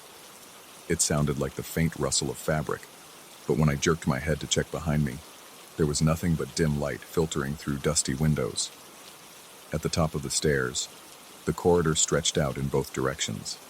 I could see closed doors, bedrooms perhaps, and beyond them lay darkness thick enough to resemble a living entity. But further to my right was a set of tall double doors, slightly ajar, suggesting the entrance to the famed salon. I moved toward them, heart thudding violently. My breathing grew shallower and my hands were trembling so badly I had to clench my fists to steady them. The corridor walls were lined with old portraits whose frames were flecked with tarnish. In the gloom, the faces appeared indistinct, yet I could sense their eyes bearing down on me with an unnerving intensity, as though they disapproved of my presence. The salon itself was breathtaking in its stillness. High ceilings with ornate molding, tall windows draped with tattered brocade curtains, and a grand chandelier that had once sparkled but now collected cobwebs. A faint odor of decay lingered, merging with the stale perfume of old dust. The floor, though partially covered by a moth-eaten rug, still bore scuffs and scratches that hinted at countless footsteps and years of wear. I stepped inside, and for a split second, I thought I detected a whisper, so gentle I might have imagined it. The hair on my arms stood up, and my vision seemed to tunnel inward, focusing on a single spot near the windows. I saw her, or I thought I did. She had her back turned, body poised in a rigid stance, her head angled in a contemplative gesture as she gazed through the glass. Her figure was slender, draped in a pale, old-fashioned gown that appeared almost luminescent in the gloom. The faintest outline of her profile revealed delicate features and a hairstyle reminiscent of a bygone era. My heart lurched painfully, and I had to remind myself to breathe. She did not stir, did not speak, did not even acknowledge that I was there. I blinked rapidly, questioning my own eyes. A wave of raw dread surged through me, quickening my pulse to a merciless staccato. My stomach churned, and my mouth felt impossibly dry.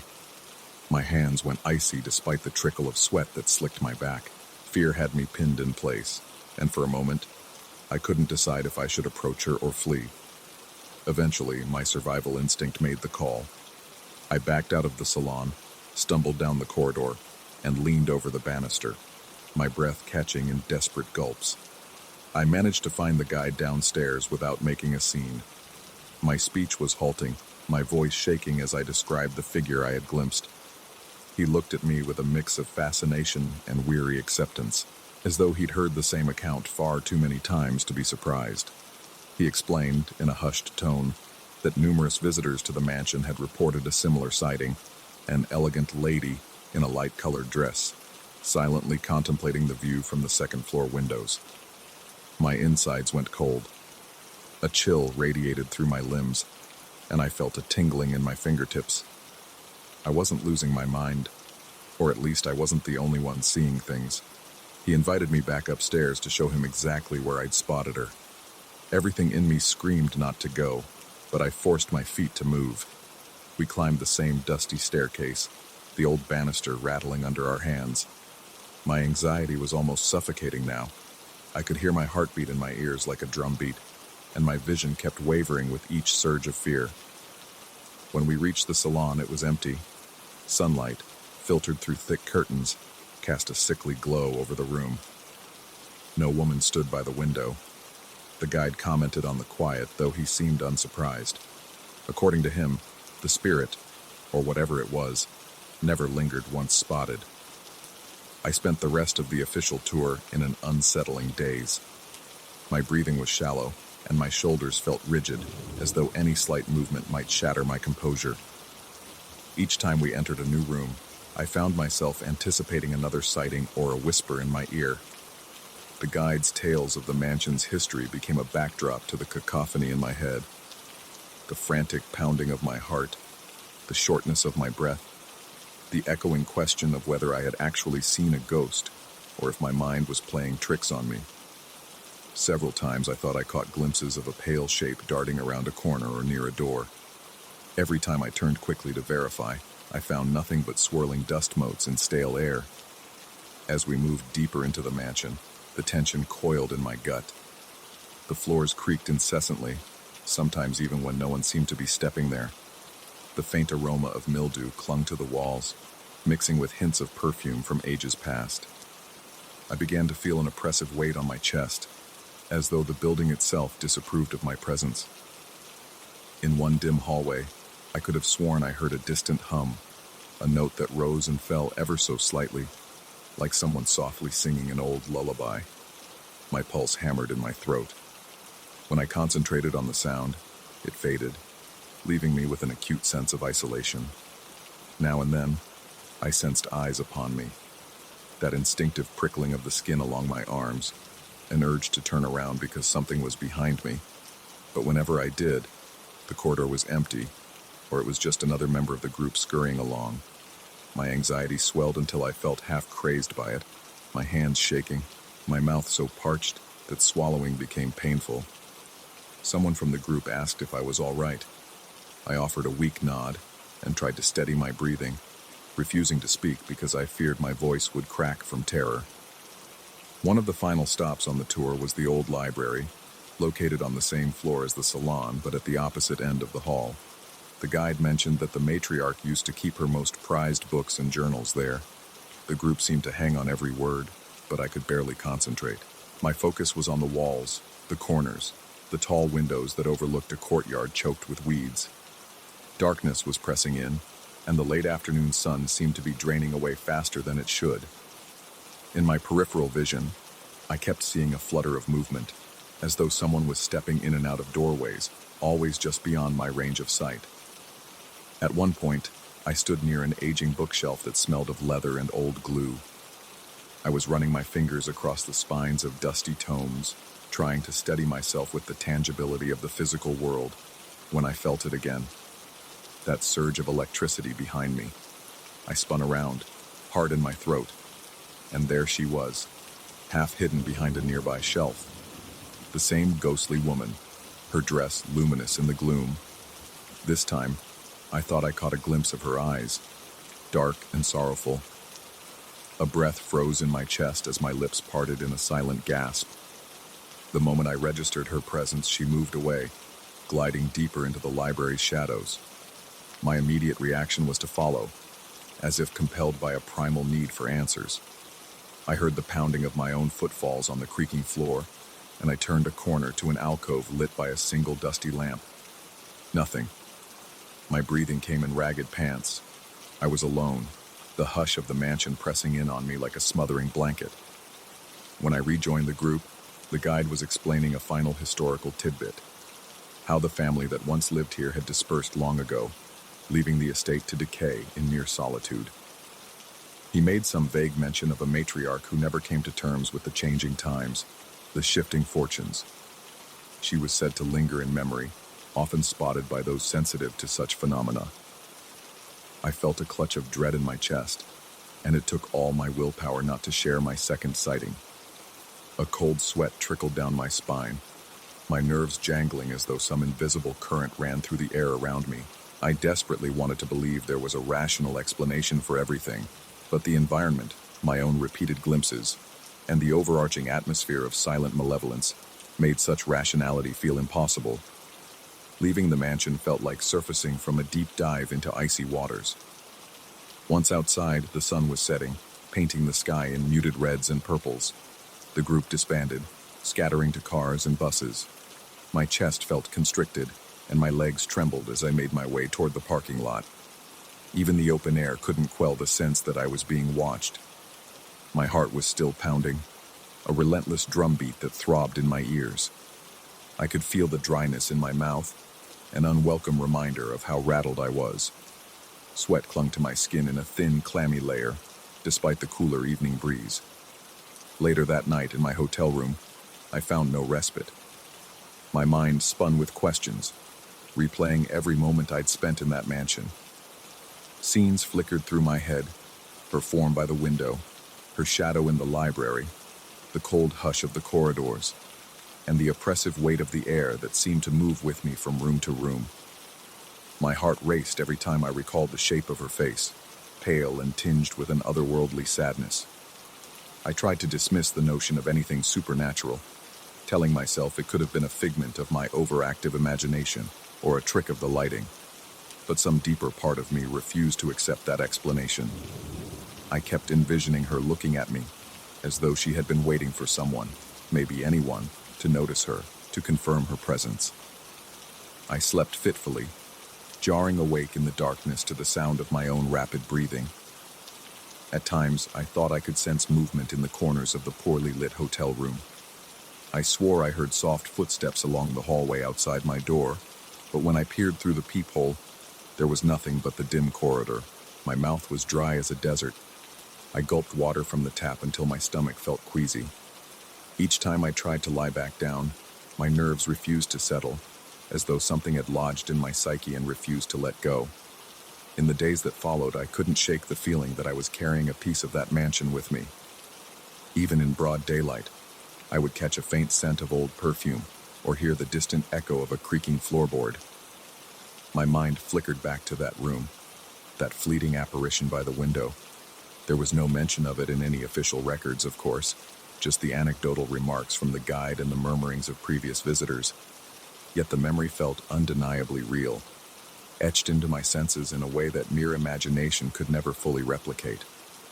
I occasionally returned to the idea that perhaps my eyes deceived me, that adrenaline and a creepy environment had spurred a vivid hallucination.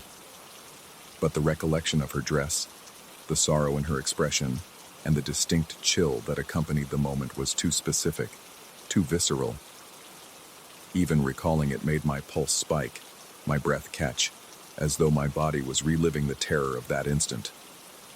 I began to wonder if my sanity was slipping away, if my mind was warping under the stress of that experience. Sometimes I questioned if I wanted answers at all, or if ignorance was the only shield against the truth of whatever lingered in that mansion. One evening, while reading up on local legends, I found a brief mention of unexplained apparitions in the old house. The article recounted how visitors would occasionally see a figure in turn-of-the-century attire near windows or large mirrors. No names were given, no dramatic backstory, just vague references to a spirit who never spoke, but watched the living from a silent distance. The text alluded to a presence bound to the place by unfinished desires or an unyielding attachment. I felt that same dread seize my chest as I realized my sighting was part of a continuum. This was not a one-off encounter. It was something embedded in the very foundation of that estate. I tried to bury the memory, to drown it in the mundane tasks of daily life. Yet it still shadowed me, creeping into my thoughts at inopportune moments.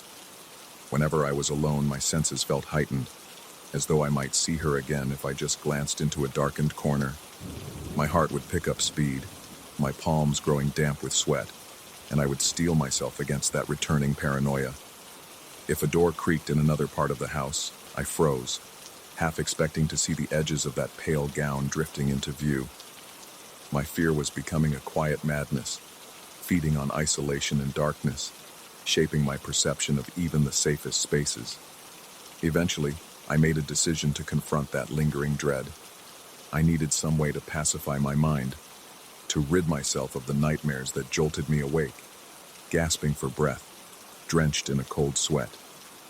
I contacted the same guide, who seemed genuinely interested in hearing my accounts.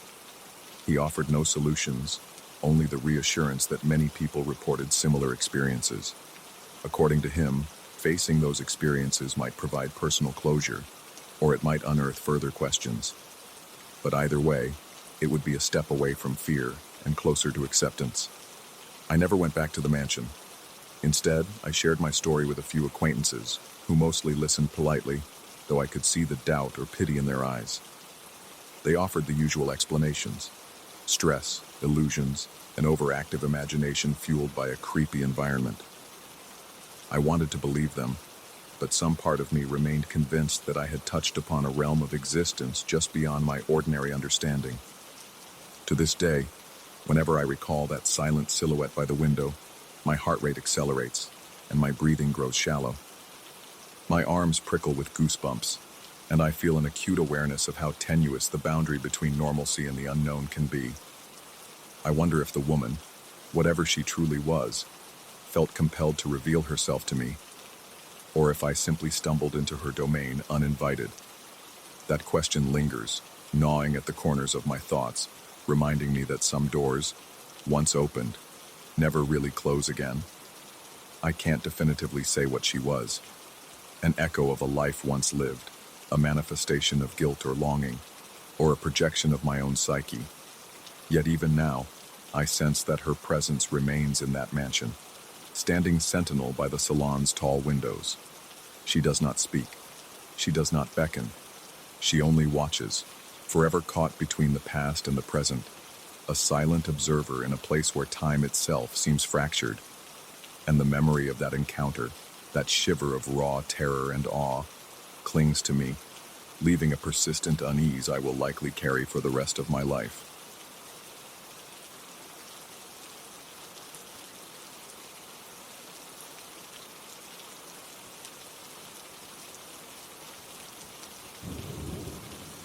A sudden metallic clang echoed down the dark corridor, a sound that managed to slice through the silence like a razor. Even from behind the reception desk, I felt a chill surge up my spine. The overhead fluorescence hummed, casting a sickly glow that seemed to pulse with each uncertain beat of my heart. In that stillness, I realized that the night shift at the hospital was more than just a job. It was a gauntlet of unseen shapes and hushed footsteps, an arena where my every breath felt labored, and my mind played games with the gloom. I had volunteered to work as a nighttime receptionist at the hospital, partly because it sounded like a straightforward way to serve the community, and partly because I enjoyed the idea of quiet. Initially, I assumed the stillness would bring some peace.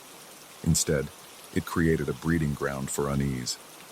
The hospital corridors, poorly lit with flickering emergency bulbs, reminded me of something out of a bad dream. Every shadow was amplified. Every random noise turned into a possible threat. I remember my first week as if it were branded into my memory. The staff that worked nights was minimal. A couple of nurses in each wing, a security guard who made rounds, a handful of maintenance workers. They kept to themselves, nodding hello when they passed by, occasionally stopping to murmur small talk about how the shift was going.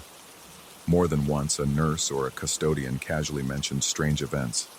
They spoke of lights that blinked off and on at random, or the murmur of voices along empty corridors. People often reported hearing their names whispered, but when they turned around, no one would be there.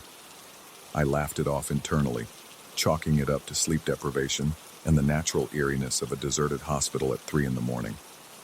Yet everything changed the night I saw the door to the emergency stairwell swing open on its own. It was near the end of my shift, close to dawn. I had been staring at the lobby clock, fighting off drowsiness.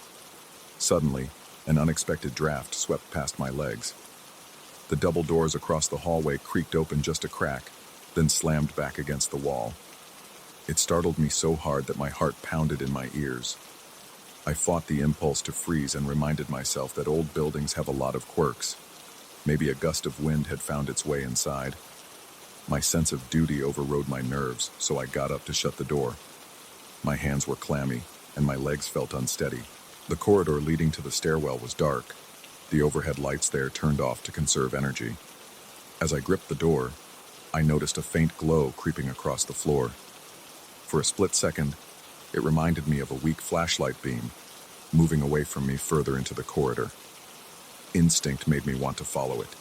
It felt like I was watching someone walk away with a lantern, but there was no silhouette, just this drifting glimmer. I stepped inside the hallway, adrenaline pumping through my veins. My breath grew shallow, and I felt a trickle of sweat at my temple. I called out, quietly, more out of caution than curiosity, asking if anyone was there. My voice vanished into the darkness with no answer. The glow seemed to flicker for a moment, and then slipped around a corner as though guiding me deeper into the unlit stretch of the hospital. My pulse hammered in my chest so violently, I could almost hear the blood rushing through my ears.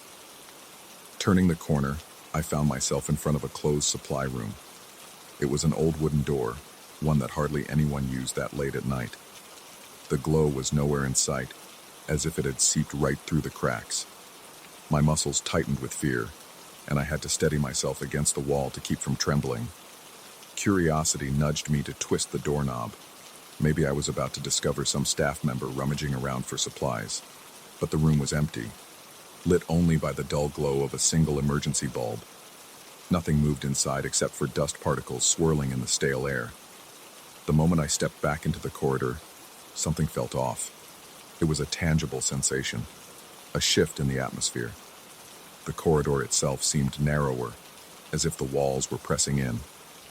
My eyesight blurred slightly, and for a second, I felt dizzy enough to grip the doorknob behind me for balance.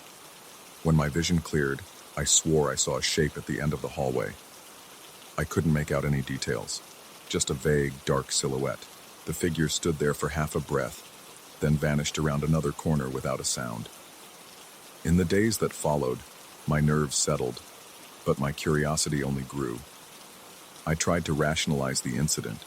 Faulty electrical wiring could explain the odd lights, and a staff member could have slipped out of sight. Still, a persistent unease took root in my mind, burrowing deeper the more I tried to ignore it. I found myself scanning every corridor whenever I needed to deliver paperwork or fetch a cup of coffee.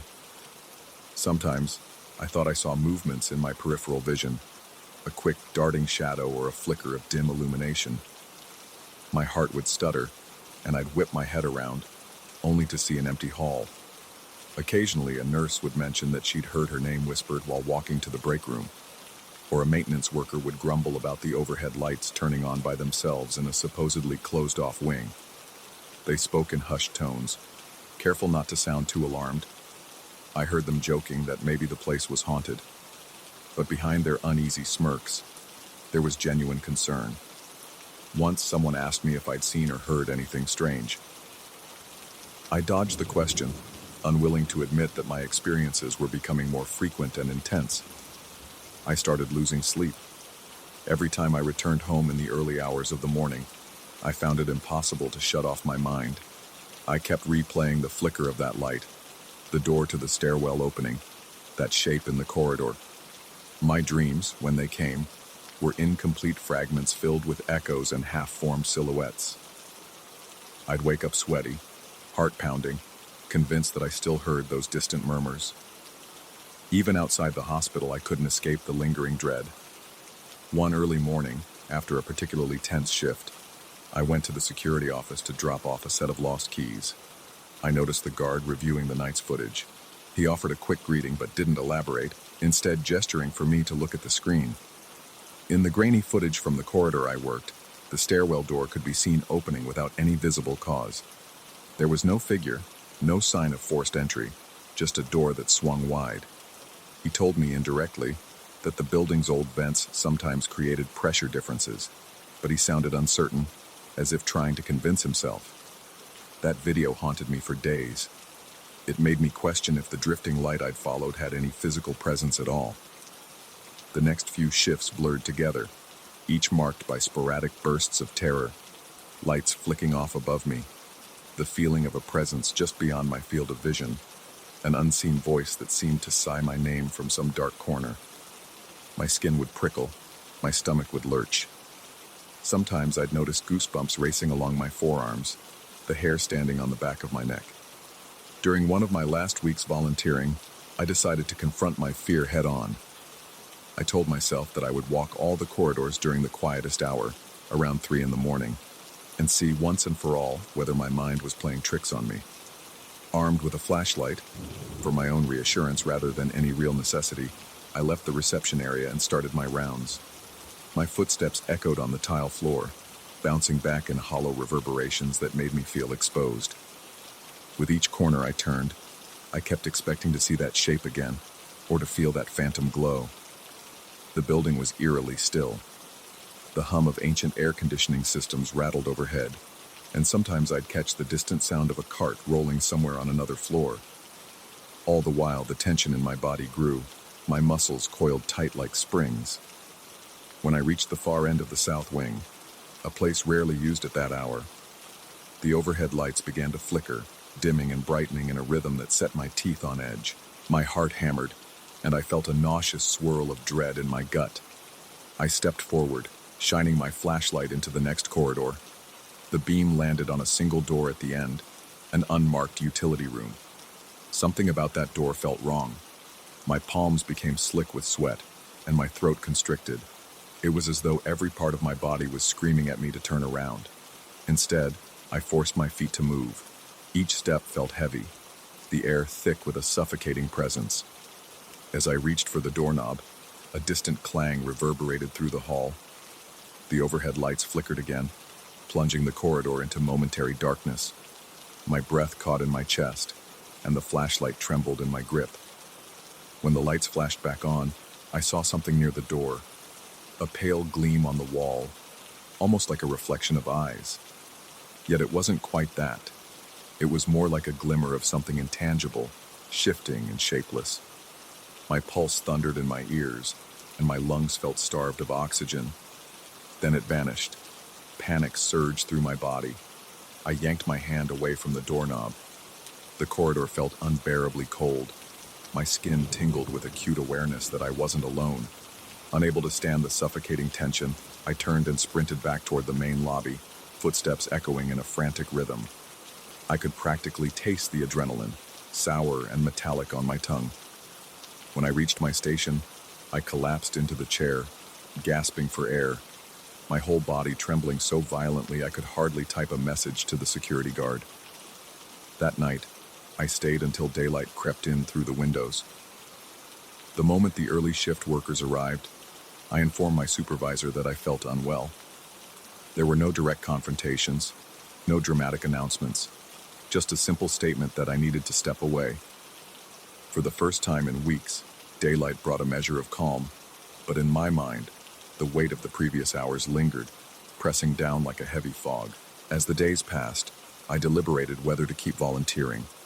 Part of me felt compelled to unravel whatever was happening in those corridors. But the other part, the part that woke up in a cold sweat night after night, knew I was reaching my limit. I decided to ask a few colleagues if they had experienced anything similarly intense. They responded indirectly, with uncomfortable shrugs and murmurs about odd sensations, occasional flashes of light, or faint whispery voices. None of them claimed to have seen anything as vivid as what I described, though.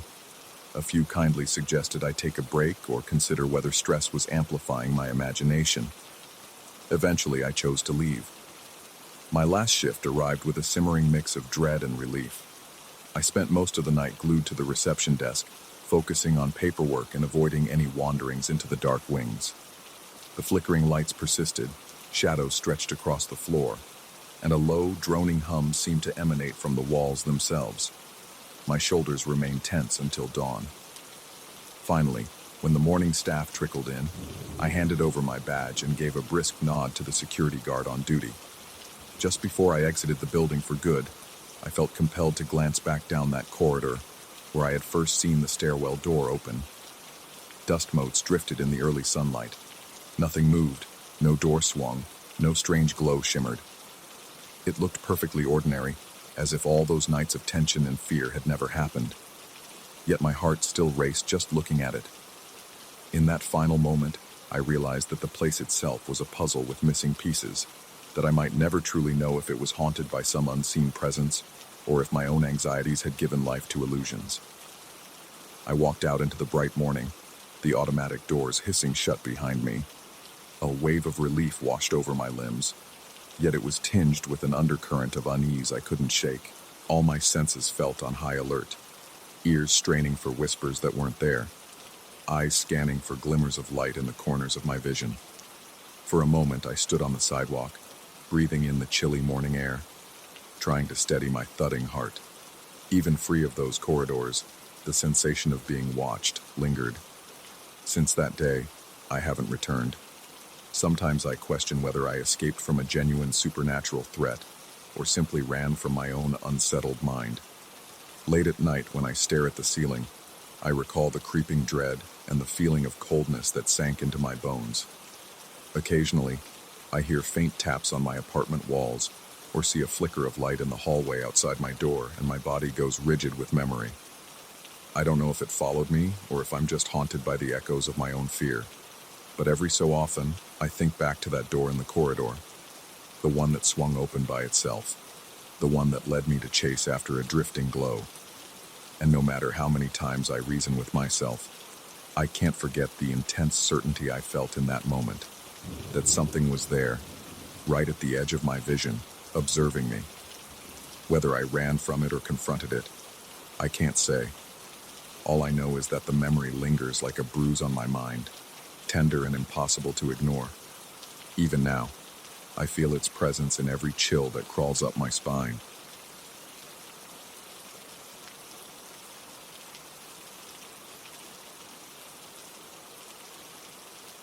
I remember the first day I saw that cramped office space on the 5th floor of an old downtown building. Something about the corridor leading to the unit made my stomach tighten. Maybe it was the flicker of the overhead fluorescents or the stale odor of dust that clung to the cracked walls. Even so, the rent was reasonable, and I convinced myself that my unease was little more than a tired imagination. I was eager to move in, to have a place I could call my own, a small business venture where I could meet clients, organize my reports, and write in relative peace. It would turn out to be anything but peaceful. On the first day I set foot inside, I noticed the floorboards groaning beneath every step, as though the entire structure had a life of its own and resented any intrusion. When I unlocked the door to my new office, I felt a mild static shock pass through my fingers. My pulse quickened in the moment, but I chalked it up to old wiring. A lot of things in that building were old. The hallway lights, the creaking elevator, the chipped paint on the banisters. Even the air felt aged, like it carried echoes from decades past. I believed I could handle it. At worst, I'd need to do some minor renovations. It never crossed my mind that my biggest problem wouldn't be something I could fix with fresh paint or updated light bulbs. From the start, my routine was simple. I'd arrive in the morning, unlock the heavy metal door with its squeaky hinges, and settle in behind my desk. The windows overlooked a narrow alley that never saw direct sunlight, so the interior always felt slightly dim, even at noon. After turning on the lights, I'd go about my daily tasks, making calls, typing reports, compiling information for clients. In the evening, I'd make sure every switch was off. I was meticulous, always double-checking, sometimes even triple-checking. Electricity was an expense I couldn't afford to waste, especially in those early days of establishing my practice. Yet each morning I'd find one or two lights blazing. At first, it was just a mild curiosity. My heart would give a little jolt of surprise, but I'd rationalize that I must have been more tired than I realized and forgotten a switch. It's easy to doubt your own memory when you're stressed. I asked the building's caretaker, an older man whose name I'll leave out, if he had been coming in after hours. He seemed almost offended that I'd suspect him of such a thing. In a quiet tone, he assured me he never set foot in any office without explicit permission. There was a moment when I thought I detected a flicker of concern in his eyes, but he quickly looked away and changed the subject. I took it as a polite no. Still, I couldn't shake the uneasy feeling that someone was stepping into my office at night. As the weeks rolled on, this annoyance became more persistent. Lights that I was certain were off would be on in the morning. Occasionally, the computer screen I always shut down was humming softly when I arrived, the green power light flickering in an otherwise dark room. My hand would go clammy on the doorknob as soon as I realized it. My breathing would become shallow. It's an incredibly unsettling feeling, thinking you're about to uncover evidence of trespassing. But every time, the place looked undisturbed. No drawers were open, no files were moved. If someone was playing a prank on me, they were annoyingly precise. My frustration turned to genuine worry when I decided to cut power at the breaker box. The caretaker showed me where the building's old electrical panels were kept. Each tenant had one, and I clearly labeled mine. On Friday evening, I made a point of turning off all the switches in my office, ensuring absolute darkness. I even replaced some of the older bulbs, just in case faulty wiring was causing them to flicker. My hands shook a bit as I flipped the breaker switch to the off position. I remember the hollow echo of that concrete-walled utility room, the acrid smell of dust and rust. By the time I left the building, my palms were clammy and my heart pounded in my ears. But I felt a small triumph. If the breaker was off, the lights couldn't possibly be on the next day. I returned early Saturday, determined to catch whoever was meddling with my office. The elevator ride up felt excruciatingly slow, each clunk of the ancient machinery amplifying my anxiety. Sweat beaded on my forehead as I stepped out into the hallway. My office door was locked, no sign of forced entry. I turned the key with trembling fingers, heart hammering in my chest. Pushing the door open, I was greeted by a jarring wash of bright light. Every ceiling lamp was on, casting harsh beams that seemed to pierce my eyes. In that moment, every hair on my arm stood on end, and a chill ran through my spine despite the stuffy warmth of the room. It was impossible. I had shut everything off at the breaker. I stood there for what felt like an eternity, my breathing shallow and rapid. Something about this scene was so fundamentally wrong that I felt lightheaded, like the floor might give way beneath me. Once I mustered the courage, I darted across the room and checked the computer, the lamps, the breaker switch. Everything indicated it should be off. My fingertips tingled, and I could hear my own pulse hammering in my ears. Adrenaline pumped through my veins as I tried to rationalize the irrational. That weekend marked the beginning of my sleepless nights. I started having vivid dreams of being watched, of silhouettes standing at the edge of my vision in that gloomy hallway. At the office, I sometimes felt the distinct prickling sensation of eyes on my back. Whenever I turned around, there was nothing, just the old plaster walls and the hum of fluorescent lights. My breath would catch in my throat, and I'd feel my heart thud against my ribs. At times, I'd swear I saw movement in the corner of my eye, a flicker of a shape or a dim outline. But when I looked directly, everything was still. I considered the possibility that I was suffering from anxiety, or that the stress of running a small practice was taking a toll. I tried to ignore the feeling of dread, telling myself it was all in my head. But the longer I stayed in that office, the more these eerie occurrences escalated. Some mornings, I arrived to find my desk lamp tilted at a strange angle or my blinds half drawn, even though I'd left them wide open. The caretaker promised me, yet again, that he never touched anything in my space. He explained quietly that the building was old and had its share of electrical quirks. Yet he gave me a sympathetic look, as if he knew more than he was willing to say. As time went on, I couldn't concentrate on my work. Every small noise became a cause for alarm. The settling of the building, the hiss of the radiator, the wind moaning through the alley. At odd moments, I heard what sounded like faint footsteps from somewhere behind the walls. My skin would prickle, and my pulse would spike each time that sound reached my ears. I'd hold my breath, waiting for it to continue, but it always stopped just as I became fully aware of it. My own paranoia was driving me to the edge, and I felt like I was losing control. My throat would go dry whenever night came, and I was still there, finishing a report or preparing an invoice. The building's interior lights shut off around 8 p.m. in the corridors to save on energy, leaving only a dull emergency fixture that flickered at irregular intervals. That half-darkness in the hallway made my nerves ignite. I was constantly looking over my shoulder, half expecting a figure to dart across the corridor. At one point, I attempted to do some amateur investigation. I placed a small motion-activated camera in a corner, hidden behind a stack of old files. I hoped to catch whoever was sneaking into the office at night. The first time I reviewed the footage, my heart rate skyrocketed. The lens showed the office in complete stillness. Then, in the middle of the night, a faint flicker of light danced near the window, but it wasn't bright enough to see details. My hands trembled as I advanced the video frame by frame. Each click of the mouse made me flinch, and sweat dripped down my back. But the camera never showed a person, never showed an intruder. Just that faint, drifting glow before it vanished. After that, the bulbs flicked on for about 15 minutes, though no movement was recorded, then clicked off again. It made absolutely no sense. I began to dread entering the office. Every time I opened the door, I'd feel a heavy, suffocating presence, as if the air itself pressed against my lungs. The sensation of being watched intensified. Some nights, I stayed late, determined to witness something firsthand. My chest would tighten, and my breath turned shallow as the minutes ticked by in silence. Then, I'd hear a slight scrape along the baseboard, or a clang in the pipes. My heart would pound so violently that I could feel it echoing in my ears. I'd break out in a cold sweat, muscles ready to bolt.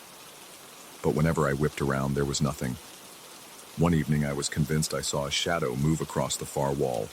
It was just a soft darkness that seemed to slide from one corner to another. My mouth went dry, and my hands started shaking so badly that I had to set down the files I was holding. I kept my eyes locked on the shape, convinced that if I looked away, something worse might happen. After several seconds, the shadow simply dissolved, leaving me blinking in confusion. I could barely contain a surge of panic that made my vision swim. My knees felt weak, and I could barely stay upright. That was the moment I understood that something unnatural was at play. It wasn't just an intruder or the caretaker messing with me. There was a presence in that building, in that office, that wanted to make itself known. Desperate for rational explanations, I asked around. Other tenants, the maintenance staff, even a local electrician, although I refrained from asking direct, obvious questions about the supernatural. I only mentioned the repeated electrical issues, the flickering lights, the sense of dread. Most people responded with half shrugs, averted eyes, or mumbled replies. One or two suggested that old buildings have a life of their own, or that you hear strange things in these walls.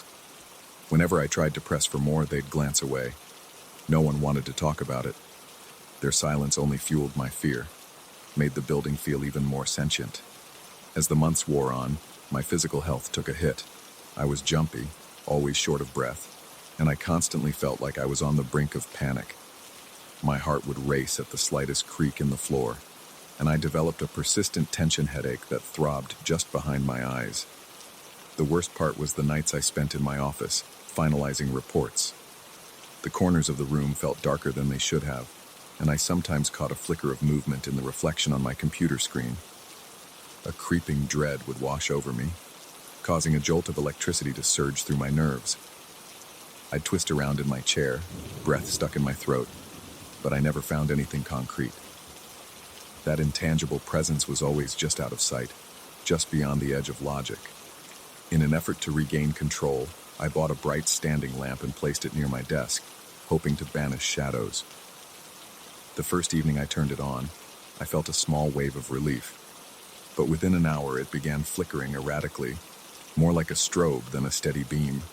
My nerves were frayed, and I nearly toppled the lamp over as I rushed to switch it off. The overhead lights started to hum more loudly at that same instant, an unsettling drone that seemed to vibrate in my chest. Cold sweat trickled down my temples and my hands shook as I hurried out of the office. I didn't even bother turning off the overhead bulbs. Let them stay on, I thought. I just needed to get away from that suffocating atmosphere. Eventually, I realized I was losing the battle to stay sane in that place. My work suffered and my clients noticed my constant jumpiness. I found myself cutting meetings short, stumbling over my words as I tried to explain away my trembling hands. Every time I had to stay after sunset, my skin would crawl with anticipation of some new disturbance. Often the lights would flicker, or the entire office would brighten, as if every bulb had reached maximum intensity. My breath would catch, my heart would thunder, and I'd feel an unshakable certainty that something was right behind me. But when I turned around, there was no one there. Only a faint stale odor that clung to the air. I began to dream about the building itself. In these dreams, I'd walk through endless hallways, each lined with doors that opened onto pitch-black rooms. The lights overhead would glow bright white for a moment, then sputter and dim until I could barely see. A whispering sound followed me, just out of earshot, like it was teasing me to come closer. My chest would tighten, and my breath would come out in ragged bursts. It felt horrifyingly real, and I'd wake up gasping, soaked in sweat. I tried one final time to reason with the caretaker, mentioning that maybe the wiring in my office was unsafe, that I worried about potential fires. He stared at me for a few seconds before quietly suggesting that perhaps it was best to find a different location for my business. Something in his voice betrayed both concern and relief, like he'd been expecting me to leave. That was all the confirmation I needed.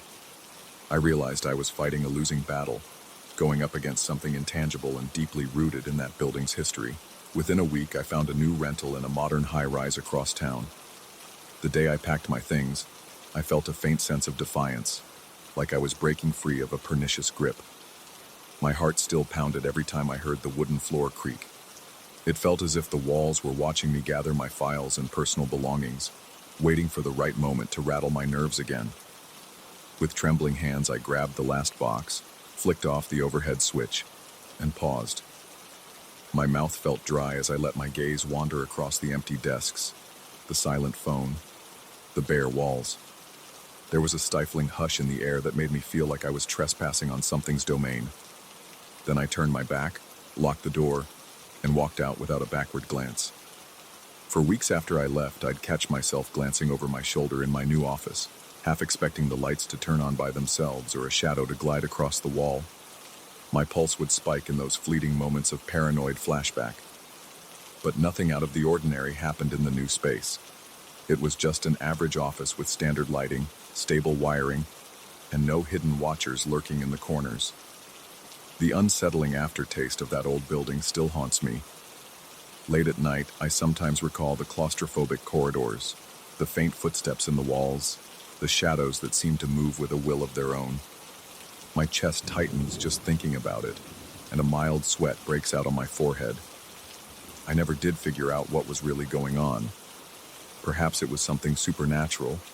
Perhaps it was some psychological manifestation of my own stress and fear. But I can't erase the memory of returning to find those lights blazing despite a cut power supply. The feeling of a gaze lingering on my shoulders when no one was there. I still catch my reflection in mirrors sometimes, eyes wild with the leftover anxiety. I'm living proof that you can walk away from a place, but you can't always leave its impression behind. Even now, I'm occasionally overtaken by that same chill, that same rush of adrenaline, as though the unseen presence still knows where to find me. I've learned not to dismiss the intangible so lightly. I still see that flicker of light in the corner of my mind, the half-glimpsed shapes in the corners of my vision, and wonder if some doors, once opened, are not so easily closed. The worst part is not knowing whether it was truly something paranormal, or if it was a darkness within me, awakened by that building's silent halls and flickering bulbs. Either way, the memory leaves me forever on edge, listening for the faintest hum, watching for the slightest shift in shadow, and waiting for the next time my own eyes deceive me.